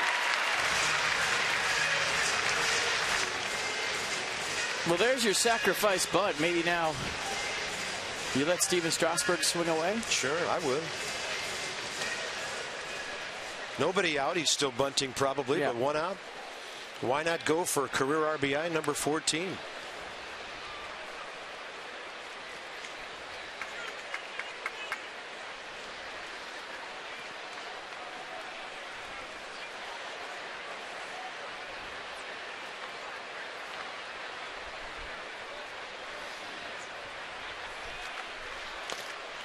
That's a swing and a foul. Nats box, only 2 hits in the first 4 innings. Denard Span got it all going with 2 outs in the 5th. Then the Desmond double, the Worth single, Harper walked intentionally, the Zimmerman RBI double, and just like that, 3 runs on 4 hits in the 5th, giving Strasburg a well-deserved cushion. Want to pitch up, bounces it over the mound, and that's pretty well played, crossing the infield by Cesar Hernandez. 2 outs. Good at bat. Yeah, that may be the one time you cheer a runner going to third with 2 outs on nice at bat by your pitcher. Treat your clients, employees, friends, family, somebody you just met at a restaurant to Nats Park this season. New for 2015, brand new fan experiences can be included with your group outing, like watching batting practice from the dugout or holding the finish line for the Geico President's Race. Call 202-675-NATS or visit nationals.com/groups. Here's Denard. Rips it. Howard picks it. Span 1 for 4. He's done his part. We're going to the 7th. Strasburg will continue on the mound in a moment in a 3-0 game.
Steven Strasburg's been very aggressive in the strike zone today, and he was his last outing against the Red Sox too. They just got a bunch of hits off him, but today it's been aggressive with all 3 pitches.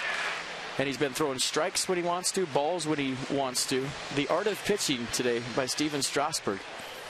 Now it's time for Toyota's Case for Kids. The Washington area Toyota dealers want to help children and their families by making a donation of $37 to the Children's in an NIH for every strikeout by a Nats pitcher this year.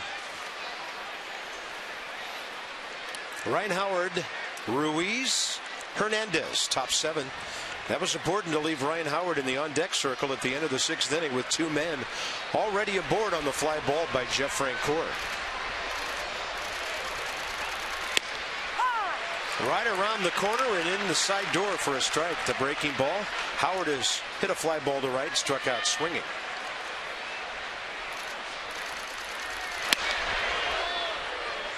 Buzzing the tower. 1-1.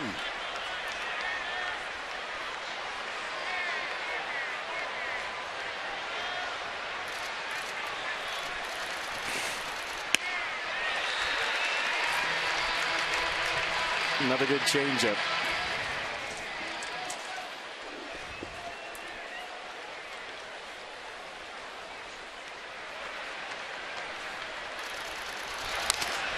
Then he doubled up on it and got a foul ball. Howard just got a piece of that.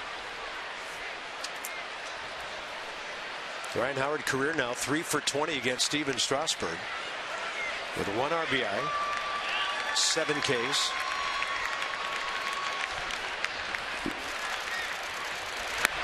Another changeup. Triple the fun. Strikeout number 6. Howard twice.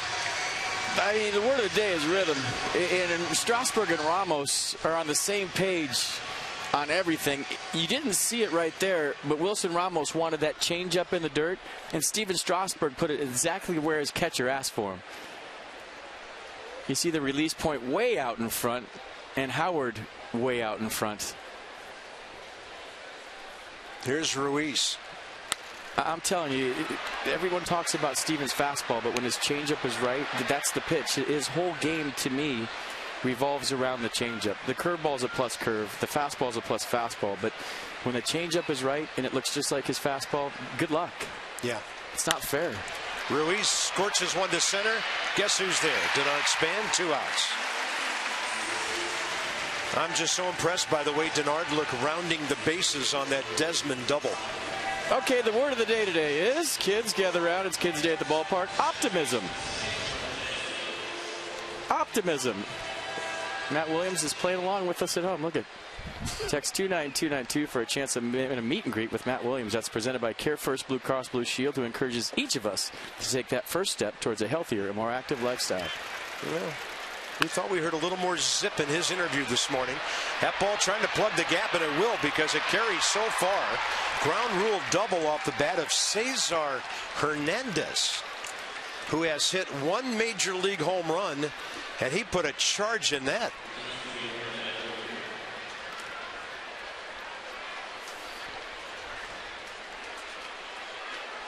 Two outs, runner at second for Ben Revere. Pitcher spot on deck.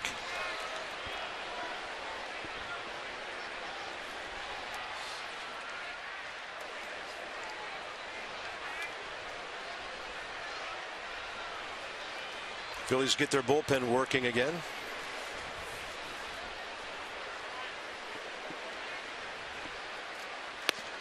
Revere today 0 for 2. He's pulled a grounder, hit one to Desmond. That was a one-hopper. Ending the 5th, Grady Sizemore on deck. And they have Dustin McGowan throwing out in left field.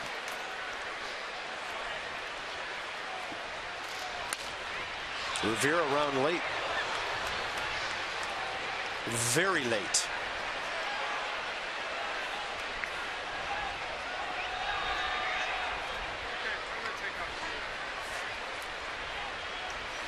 Denard Span's understudy in Minnesota for a while. Played for the Twins 10, 11, and 12 before coming to the Phillies. In a trade for Vance Worley and another player, Trevor May, December of 12.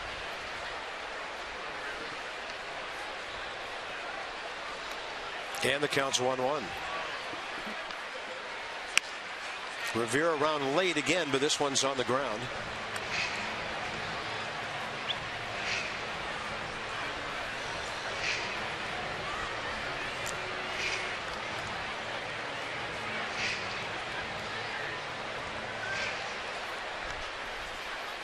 You see a guy that late on the fastball, you hate to throw him something soft and speed him up, but the changeup has been so good. Why not?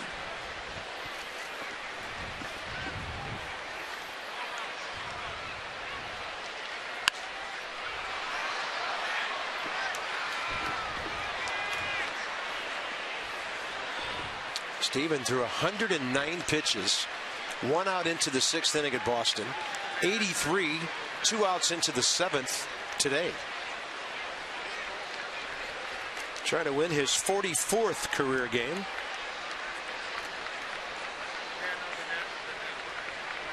He's had to pitch off the stretch each of the last 3 innings.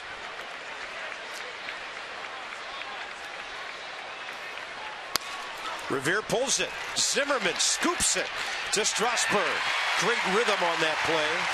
And Steven gets this one with nothing given up until the Hyundai 7th inning stretch. Chicken on the grill. It's a Sunday afternoon barbecue. 3-0 Nats. Little yard bird.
By DraftKings.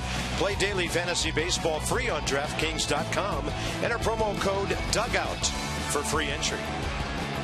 Ian Desmond swinging a hot bat lately. 2 more hits today. 13 for his last 24. And we'll be back here Tuesday night. Lance Lynn. He's off to a good start for St. Louis. This guy can bring it. He's got 50 career wins. And he will take on Gio Gonzalez. Lynn with a ERA of 1.64. Gio looking to win his 2nd game in 3 decisions. That'll be the first of 3 really good battles with those guys from the Central. They play Cincinnati on Sunday Night Baseball. Right now they're 7-3. Celebrate the season with the American Standard All-Star Sales event. Visit MidAtlanticComfort.com for amazing rebate and financing opportunities. So they show you what Ian Desmond's done over the last week. Over 500 hitting. Extra base hits, RBIs, runs. Ian's doing it all with the bat. Right-hander Dustin McGowan. He's been around for a while. 33-year-old right-hander from Savannah, Georgia. And 4th game with the Phillies, a 1.50 ERA. He's been with Toronto prior to the season since 05. 4th appearance, ERA at 1.50. Lefty's hitting .286 against the Phillies right-hander.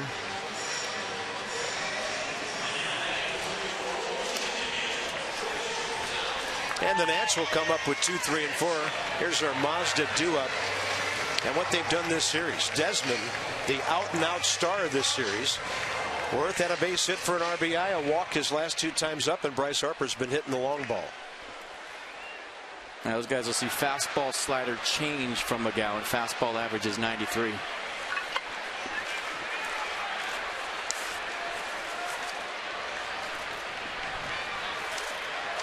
Ian Desmond facing him for the first time. Whoa! Give me pitch track. That was close. It's a good take by Desmond. I don't think we have a sponsor that wants to track this one, FP. Yeah. This one's sponsored by NASA. Went on the pitcher. Oh, that reminded me of Tyler Clifford. 2-0. Now we do that every once in a while with that first pitch curveball thrower halfway up the screen. Yeah.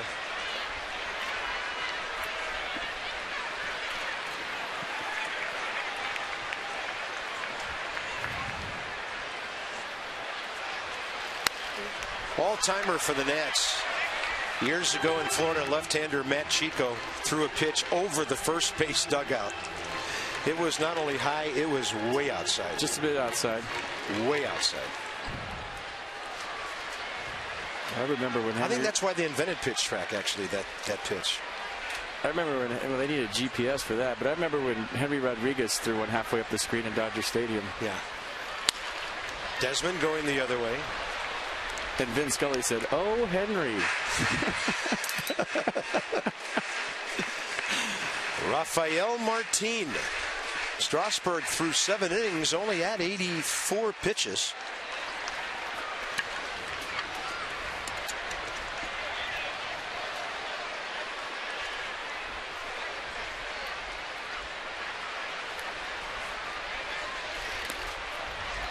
Desmond seeing the slider, no problem.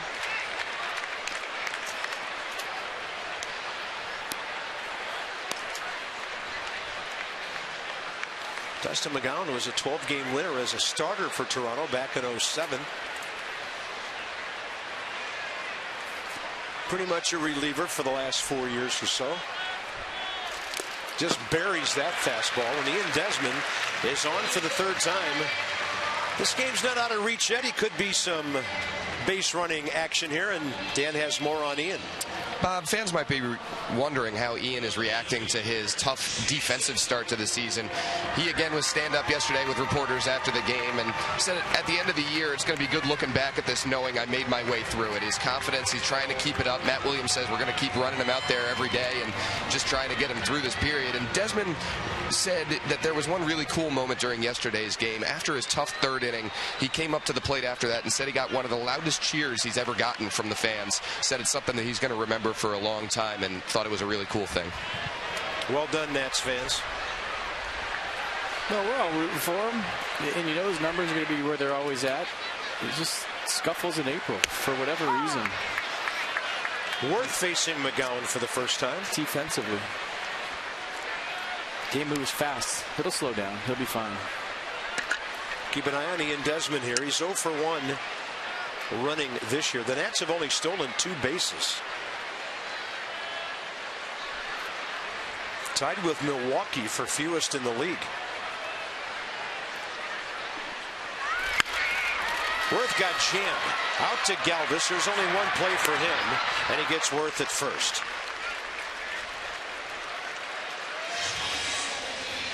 Next up, Bryce Harper.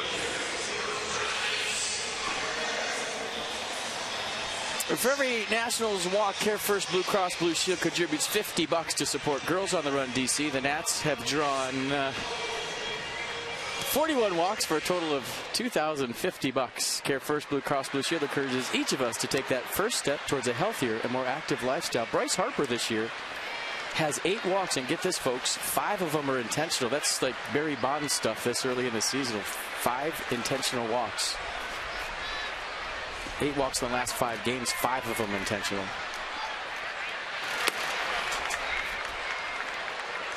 One intentional today, a strikeout in the 3rd,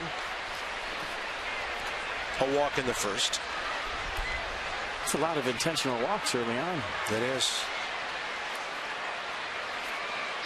Pitching to him here with first base open, though.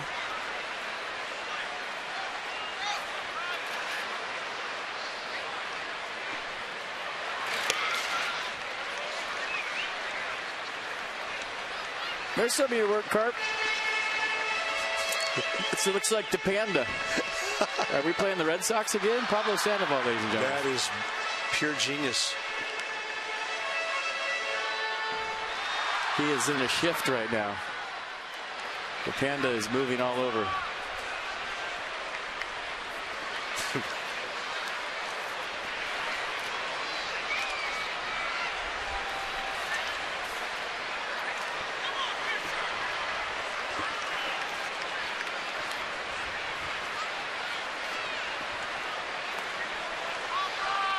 This could be an intentional to Bryce. See if they throw him a strike here.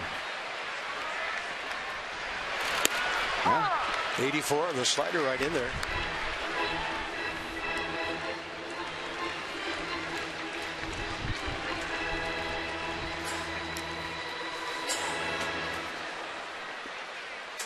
Harper's next home run will be number 60 career.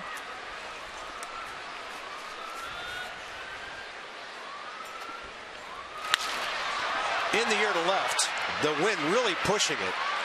And pushing it. And Revere over there to grab it. 2 down here in the 7th.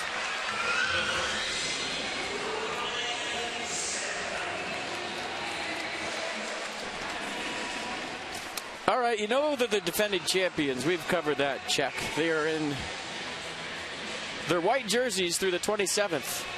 Homestand highlights include Sunday bark in the park dog day. Monday is dollar hot dogs. Yeah, today you can get your dog in the park, it seems like. Call the number on your screen if you want to go see the Peanuts play. They got another good club this year. Canada's playing left field now, right next to Ben Revere. I think he wants to play center. Still shifting. Best range on a balloon we've ever seen. There's Zimmerman. Slider in there. Ryan went for 3 opposite field double last time.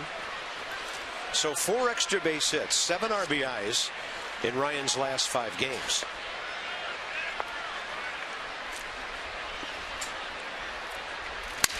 Busted his bat. He's strong enough to get another RBI. Here comes Desmond. The Nationals have a 4-run lead and a multi-hit game for Ryan Zimmerman.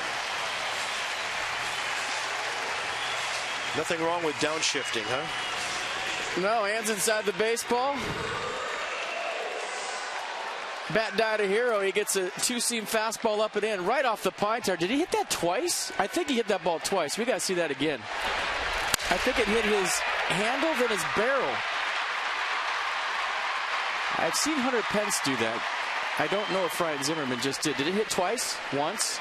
Twice. He hit that twice. Did you see that, Carp? Oh, my gosh. It hit his handle and the end of the bat, and he threw it right up the middle. Unbelievable, folks. I've only seen that a few times. And the Panda balloon was good for a run. Leadoff walk. Zimmerman's first career hit against McGowan. Here's Ramos. His center cut fastball, late swing. So Ryan Zimmerman has 11 runs batted in now.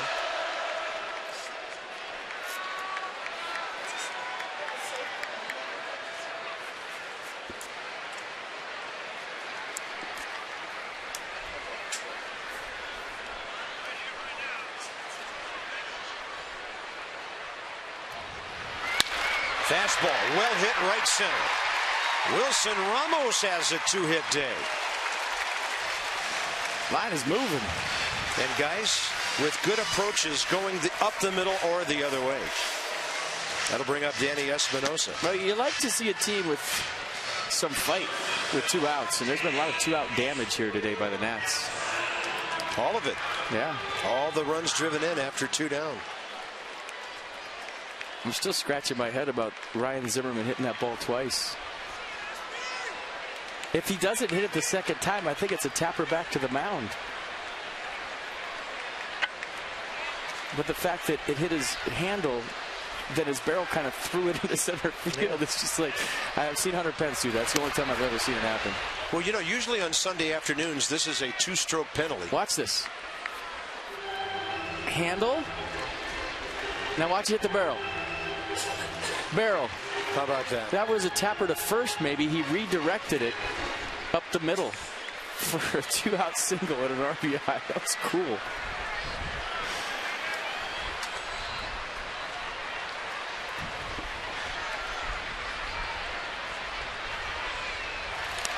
That's a wild pitch. 2 runners move up. Zimmerman to third. Ramos to second. Carlos Ruiz hustling to make it rather close. Well, good read right here. I always say Ryan Zimmerman's most underrated quality is that he is a plus base runner, always looking to advance, and he does it right here. Danny Espinosa now has a chance to put this one on ice. 1 ball, 1 strike with Uggla on deck. Nats trying to pile on here in the 7th inning with a 4-run lead.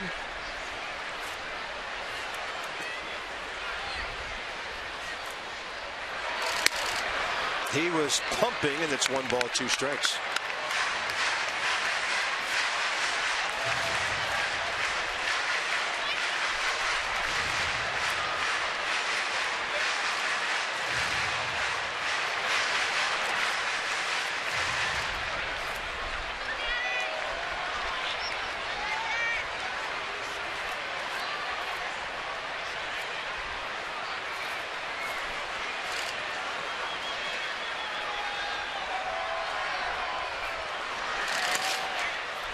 And Ruiz goes sliding for that one.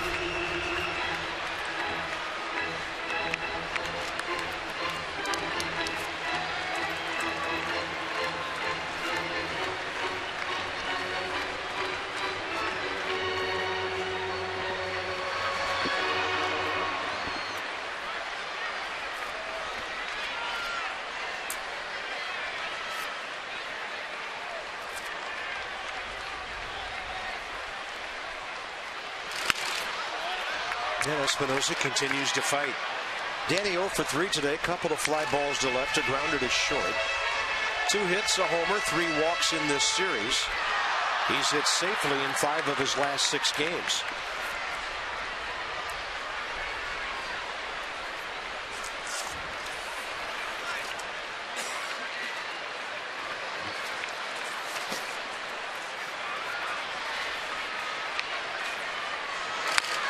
Jammed and he hit it off his leg. You could see that one coming with the location of that pitch. Yeah, 93-mile-an-hour cutter.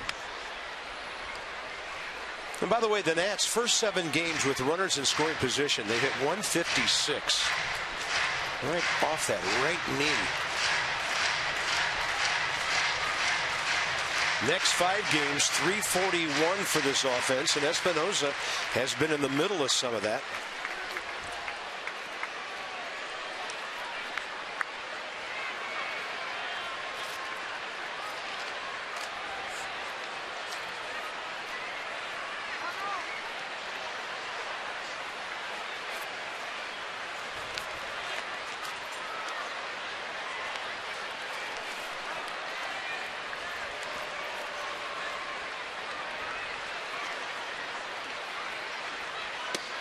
Good take.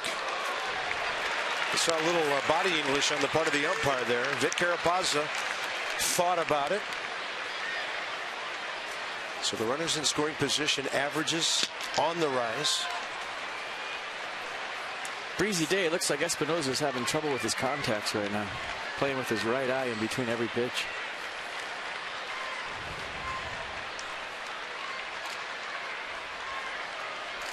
Fastball, another busted bat. Reinhauer takes care of that, but the Nats get an important run on a Zimmerman RBI after an Ian Desmond leadoff walk. All shapes and sizes. Same for the Nats offense, too.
around during the course of the game. Nice job on the bunt.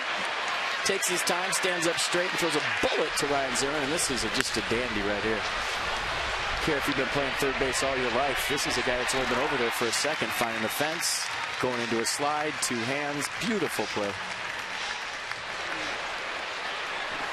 So your game summary has Ian Desmond on base 3 more times today, 2 hits and RBI.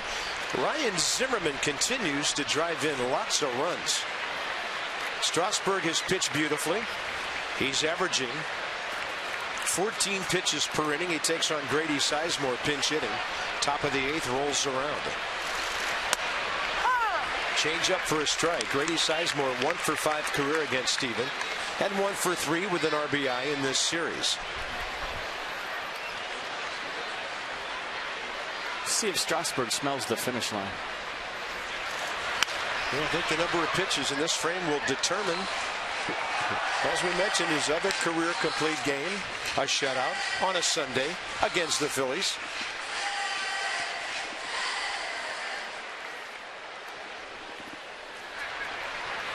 .112th career start. He comes in 43 and 31. Another interesting stat came out today. The Nats' first 6 home games, second best ERA they've ever had, 1.67. Eclipsed by the 2012 staff. Remember that first series, the Marlins hit nothing against the Nats, and they started the season with a 1.62 ERA. Strasburg responsible for that number going down today, and hitting the deck was Herrera on a foul ball headed his way near the on-deck circle. Got a lot of uncomfortable swings from Phillies hitters today off Steven Strasburg. Yeah, late ones.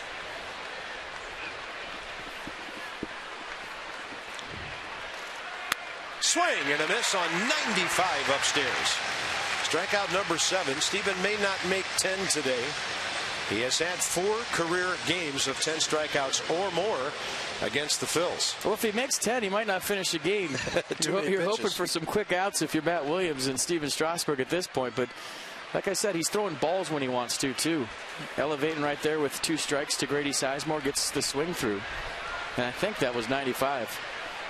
Tardy. Here's Odubel Herrera. 0 for 3. Fly ball, strikeout, grounder. By the way, in a game that Matt Harvey was starting, the Mets led 7-1. They're in the 8th inning in New York. It's now 7-6. Marlins trying to mount a comeback.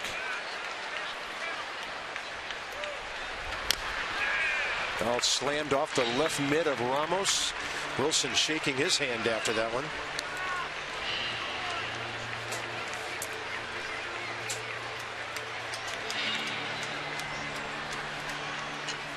Yeah, Harvey went 6, gave up 4 runs, 8 hits, struck out 7, didn't walk anybody. And the Braves won their series 5-2 with a win up in Toronto. Jason Grilli, his 6th save for Atlanta. 0-2. Big curveball.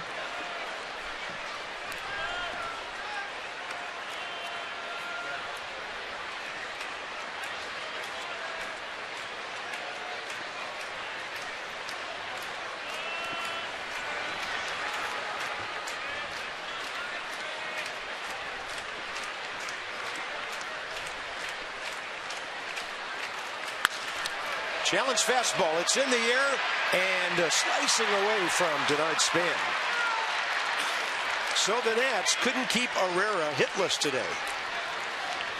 1-out double in the 8th. Odubel with an O-double. And that might have been the changeup. Stayed on it nice. And you see Denard Span tracking that, but the inside-out rotation kind of pushed that ball away from him. I don't think Denard looks full speed yet. That's just my personal opinion. It might take him a week or so to get to that. Here's Freddie Galvis, and if he gets aboard, tying run will be in the on-deck circle, and that could be it for Strasburg with Cody Ashe coming up. That's why they have the left-hander Thornton up. Freddie Galvis 0 for 2 with a walk.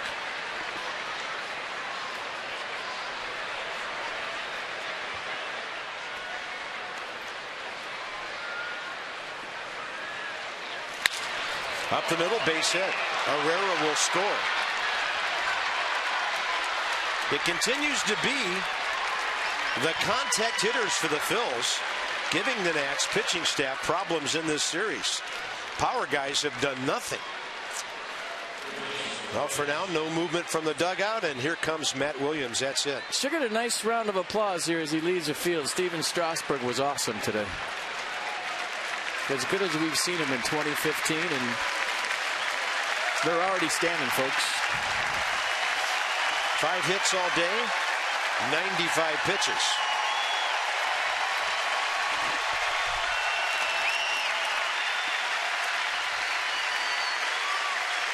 This call to the bullpen package by the UPS store, your one-stop shop for all your small business needs. Let us handle your mailbox service needs. We love logistics.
By authority of the Washington Nationals and may not be reproduced or retransmitted in any form, and the accounts and descriptions of this game may not be disseminated without the express written consent of the Washington Nationals. Strasburg, 95 pitches, 73 strikes, leaves a man aboard, a run in, 1 out. Matt Thornton against Kobayashi, matching up for the first time. Curveball, strike 1. Thornton's third appearance of this series. You saw the slider at 83, fastball 93, changeup 88.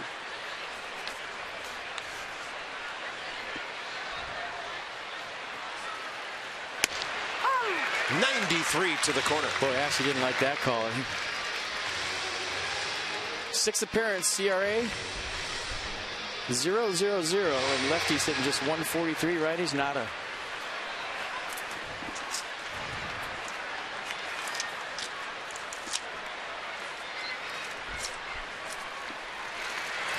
Big hook. A 3-pitch. See ya to Kobayashi for the second out here in the 8th. Yeah, slider, fastball, slider. Nicely done by Matt Thornton. Now Thornton takes on Jeff Francoeur, who's 1 for 5 career against him. Bouncer up the middle, right at the bag, steps on it. Dan Uggla, 8th inning over. So Steven Strasburg will give up 1 run on 5 hits. Good job by Thornton.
Miller, it's kids' day at the ballpark, and I guarantee you number 2 felt like a kid running out there for the first time this year. We are glad to see Denard Span back.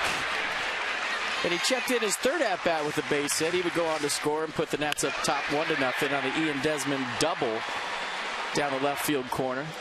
So Denard's back. It's a feel-good day at the yard. The lineup looking a lot like 2014. The line has been moving, and everybody in Natsland happy to see Denard Span on the field for the first time. Another appearance in the series for the Philly right-hander Jenmar Gomez. Inning and 2/3, gave up a run and a hit on Friday night. It'll be Ugla. Reed Johnson pinch hitting for Thornton, setting up Drew Storen for a save. And then top of the order, Span. That is, unless the Nats score another run or more here. Dan Ugla, base hit last time.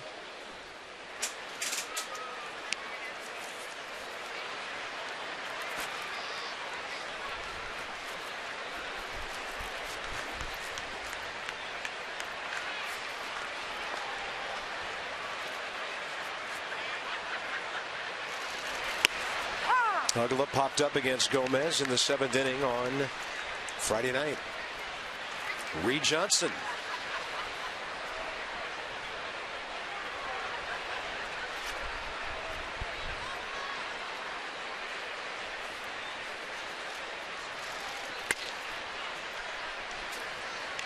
I think Hunter Pence hit the ball 3 times, Carp, in one swing. But it was in the NLCS against the Cardinals. Ryan Zimmerman only hit it twice today. But as you can tell, I'm still fascinated by the whole dynamic of that 2-out single up the middle. Yeah, you'd have to get jammed by a pitch and have the pitch kind of slide up the barrel. Yeah. For that to happen. But I think you're right. The second piece of contact straightened that ball out and sent it past the mound and up the middle. If I remember right, Pete Cosmo was playing shortstop, and he actually broke to the hole on the Hunter Pence thing, and it went to his left up the middle. The same kind of deal today here with Ryan.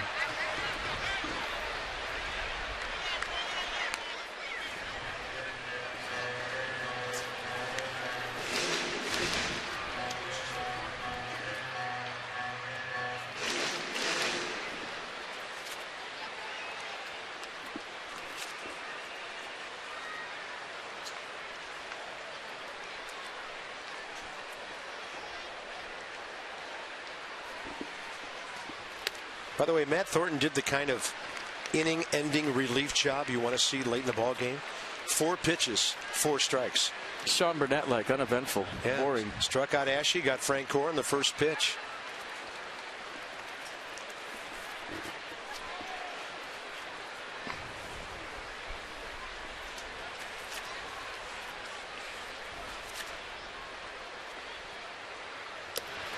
Gomez loses Ugla. Leadoff man aboard, 8th inning. And a Reed Johnson pinch hitting appearance coming. Washington, D.C. Lexus dealers are donating $250 to the Children's National Health System for every home run by a Nats player this season. Lexus, the pursuit of perfection. No homers today. Nats started the day as the co-leaders National League with the Dodgers.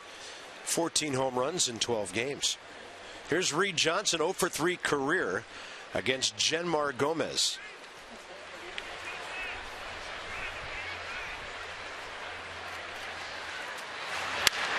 He goes up hacking, and a fly ball near the line.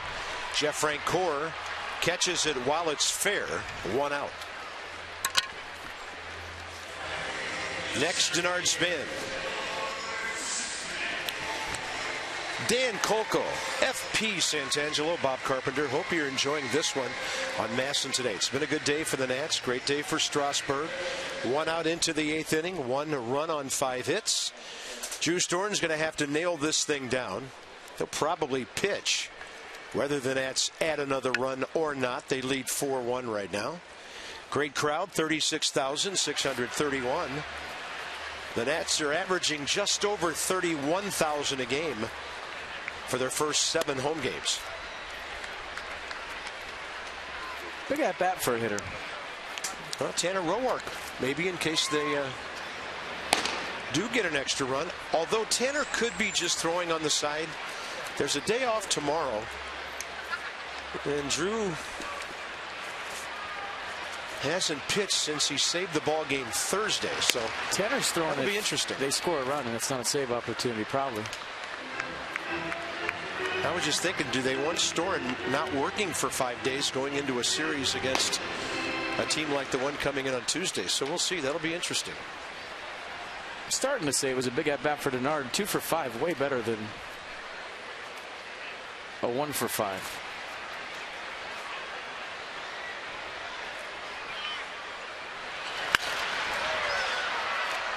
But he's probably just happy to be out there running around again.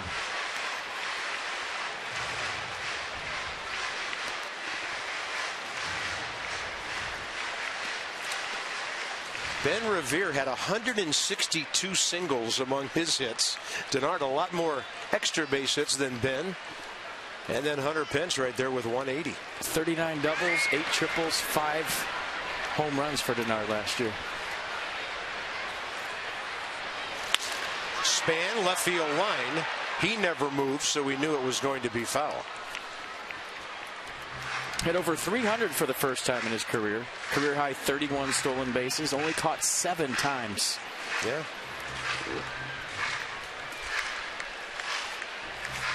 He registered his second highest big league on base, actually third highest big league on base percentage. He had gone 387, 392 his first 2 years with Minnesota. 355 last year. 2-2. Called out on a pitch under his hands. He didn't like it. Vic Carapazza rings him up. 2 outs. Two-seam front hit fastball.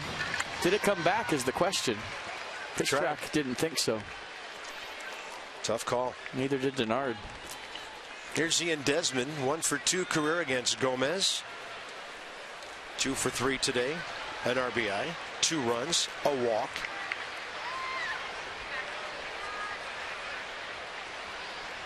Batting .320.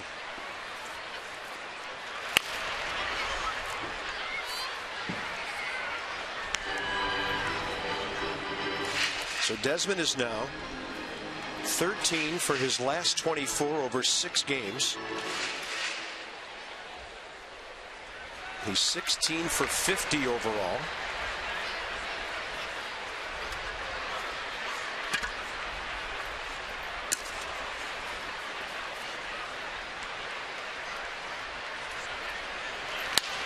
Slider away, he hits it that way. And Frank Gore moving to the line. So Drew Storen will definitely pitch the top of the 9th. The Nats need 3 outs to take 3 out of 4. In sync out there.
Follow the Nats all season long in 2015 with MLB.com app, the #1 app for live baseball. At Bat is up to the moment, at any moment. In-game highlights, live look-in, replay reviews, radio broadcasts, and StatCast at MLB.app for your smartphone or tablet. You see me lock up right there trying to think of a segue. I'm just not as good as you, Carp. I mean, I just tried, but it was like a 3-2 change-up. I just locked up. Doing fine. There's the arsenal for Drew Storen. 2-seam fastball, 4-seam fastball. He'll cut it occasionally, too. Mid-90s, breaking ball is a slider. And a changeup, a pitch that he really relied on last year. Kind of righted the ship with his mechanics. Had a rough outing in Philly. A Stornriano save, if you will. But you see opponents just hitting 194 against the Nats closer. But you know, the good thing about what Drew did, it took him one bad outing or one questionable outing to figure it all out. It didn't take a week and 2 or 3 blown saves. Ryan Howard, 2 for 6 career against Storen. 92 just missing.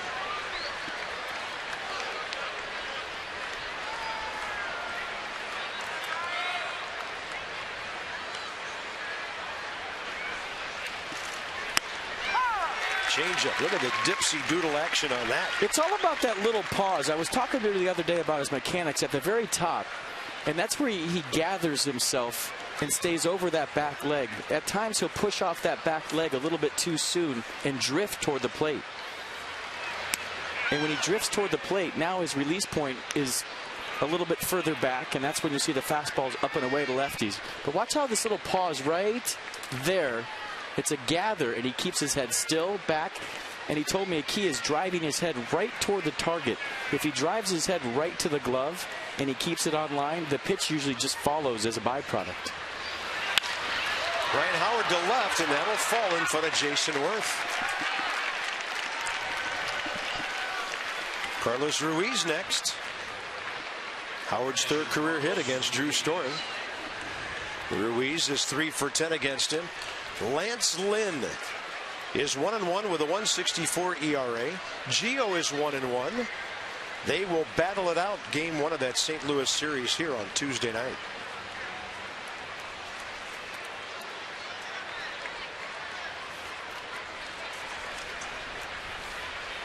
Then we get to see Doug Fister come back and do his thing on Wednesday. He of the 0.69 earned run average.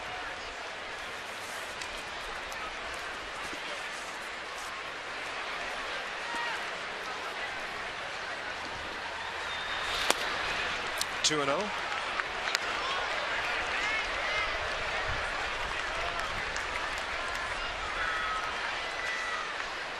Won't take but one more runner to get that tying run up there. That's looking for a ground ball. Ruiz out to left center. Ball in the air for a while. Worth is there. He's playing way off the line. Very important first out. That'll bring in Cesar Hernandez, who the last time up bounced a ground rule double into the Phillies bullpen. Hernandez 0 for 1 career against Drew Storen. Tough man to double up. Espinosa on the grass at 3rd.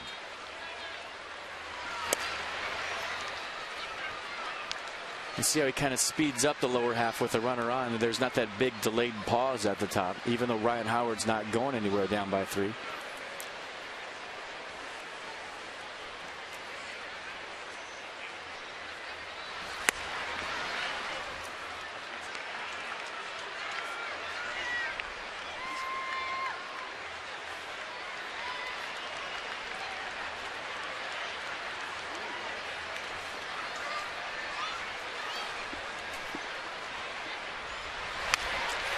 (2-0) and Cesar Hernandez was all systems go there.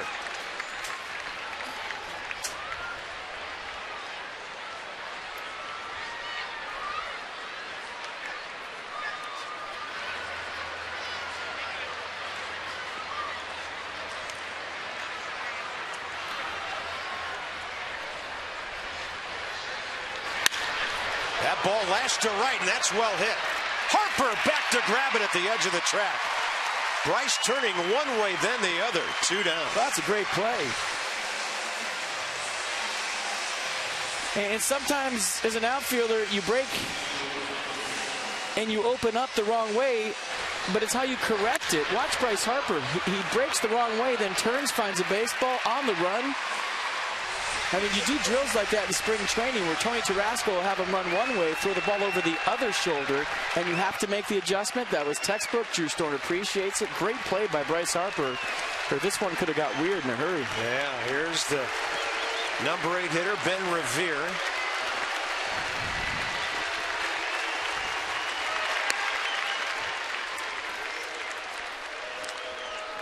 Revere today 0 for 3 on 3 ground ball outs. That little hesitation pause at the top is gone all of a sudden for Drew with the runner on. Chase Utley on deck. That's why you want this to end right here. Pulled the string on him. Revere way out ahead. Good changeup.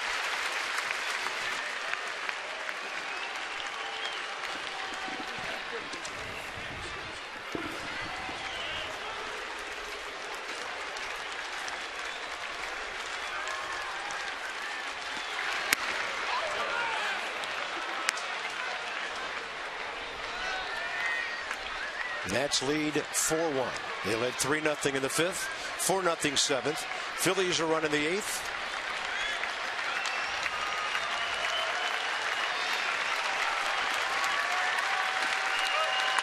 Up the middle, base hit, and Chase Utley will be the tying run here in the 9th.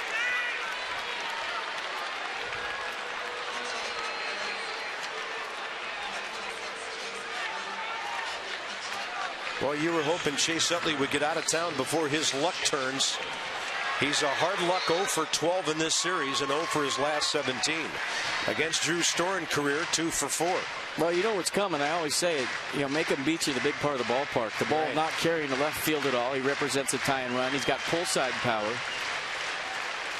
But, you know, it's tough to hit one the other way here today.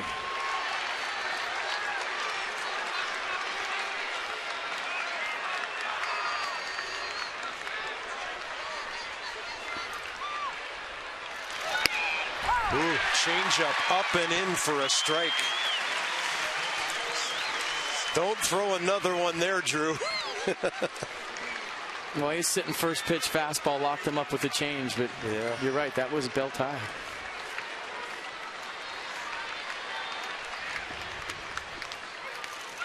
Then he goes with the hook and misses low and in. 1-1.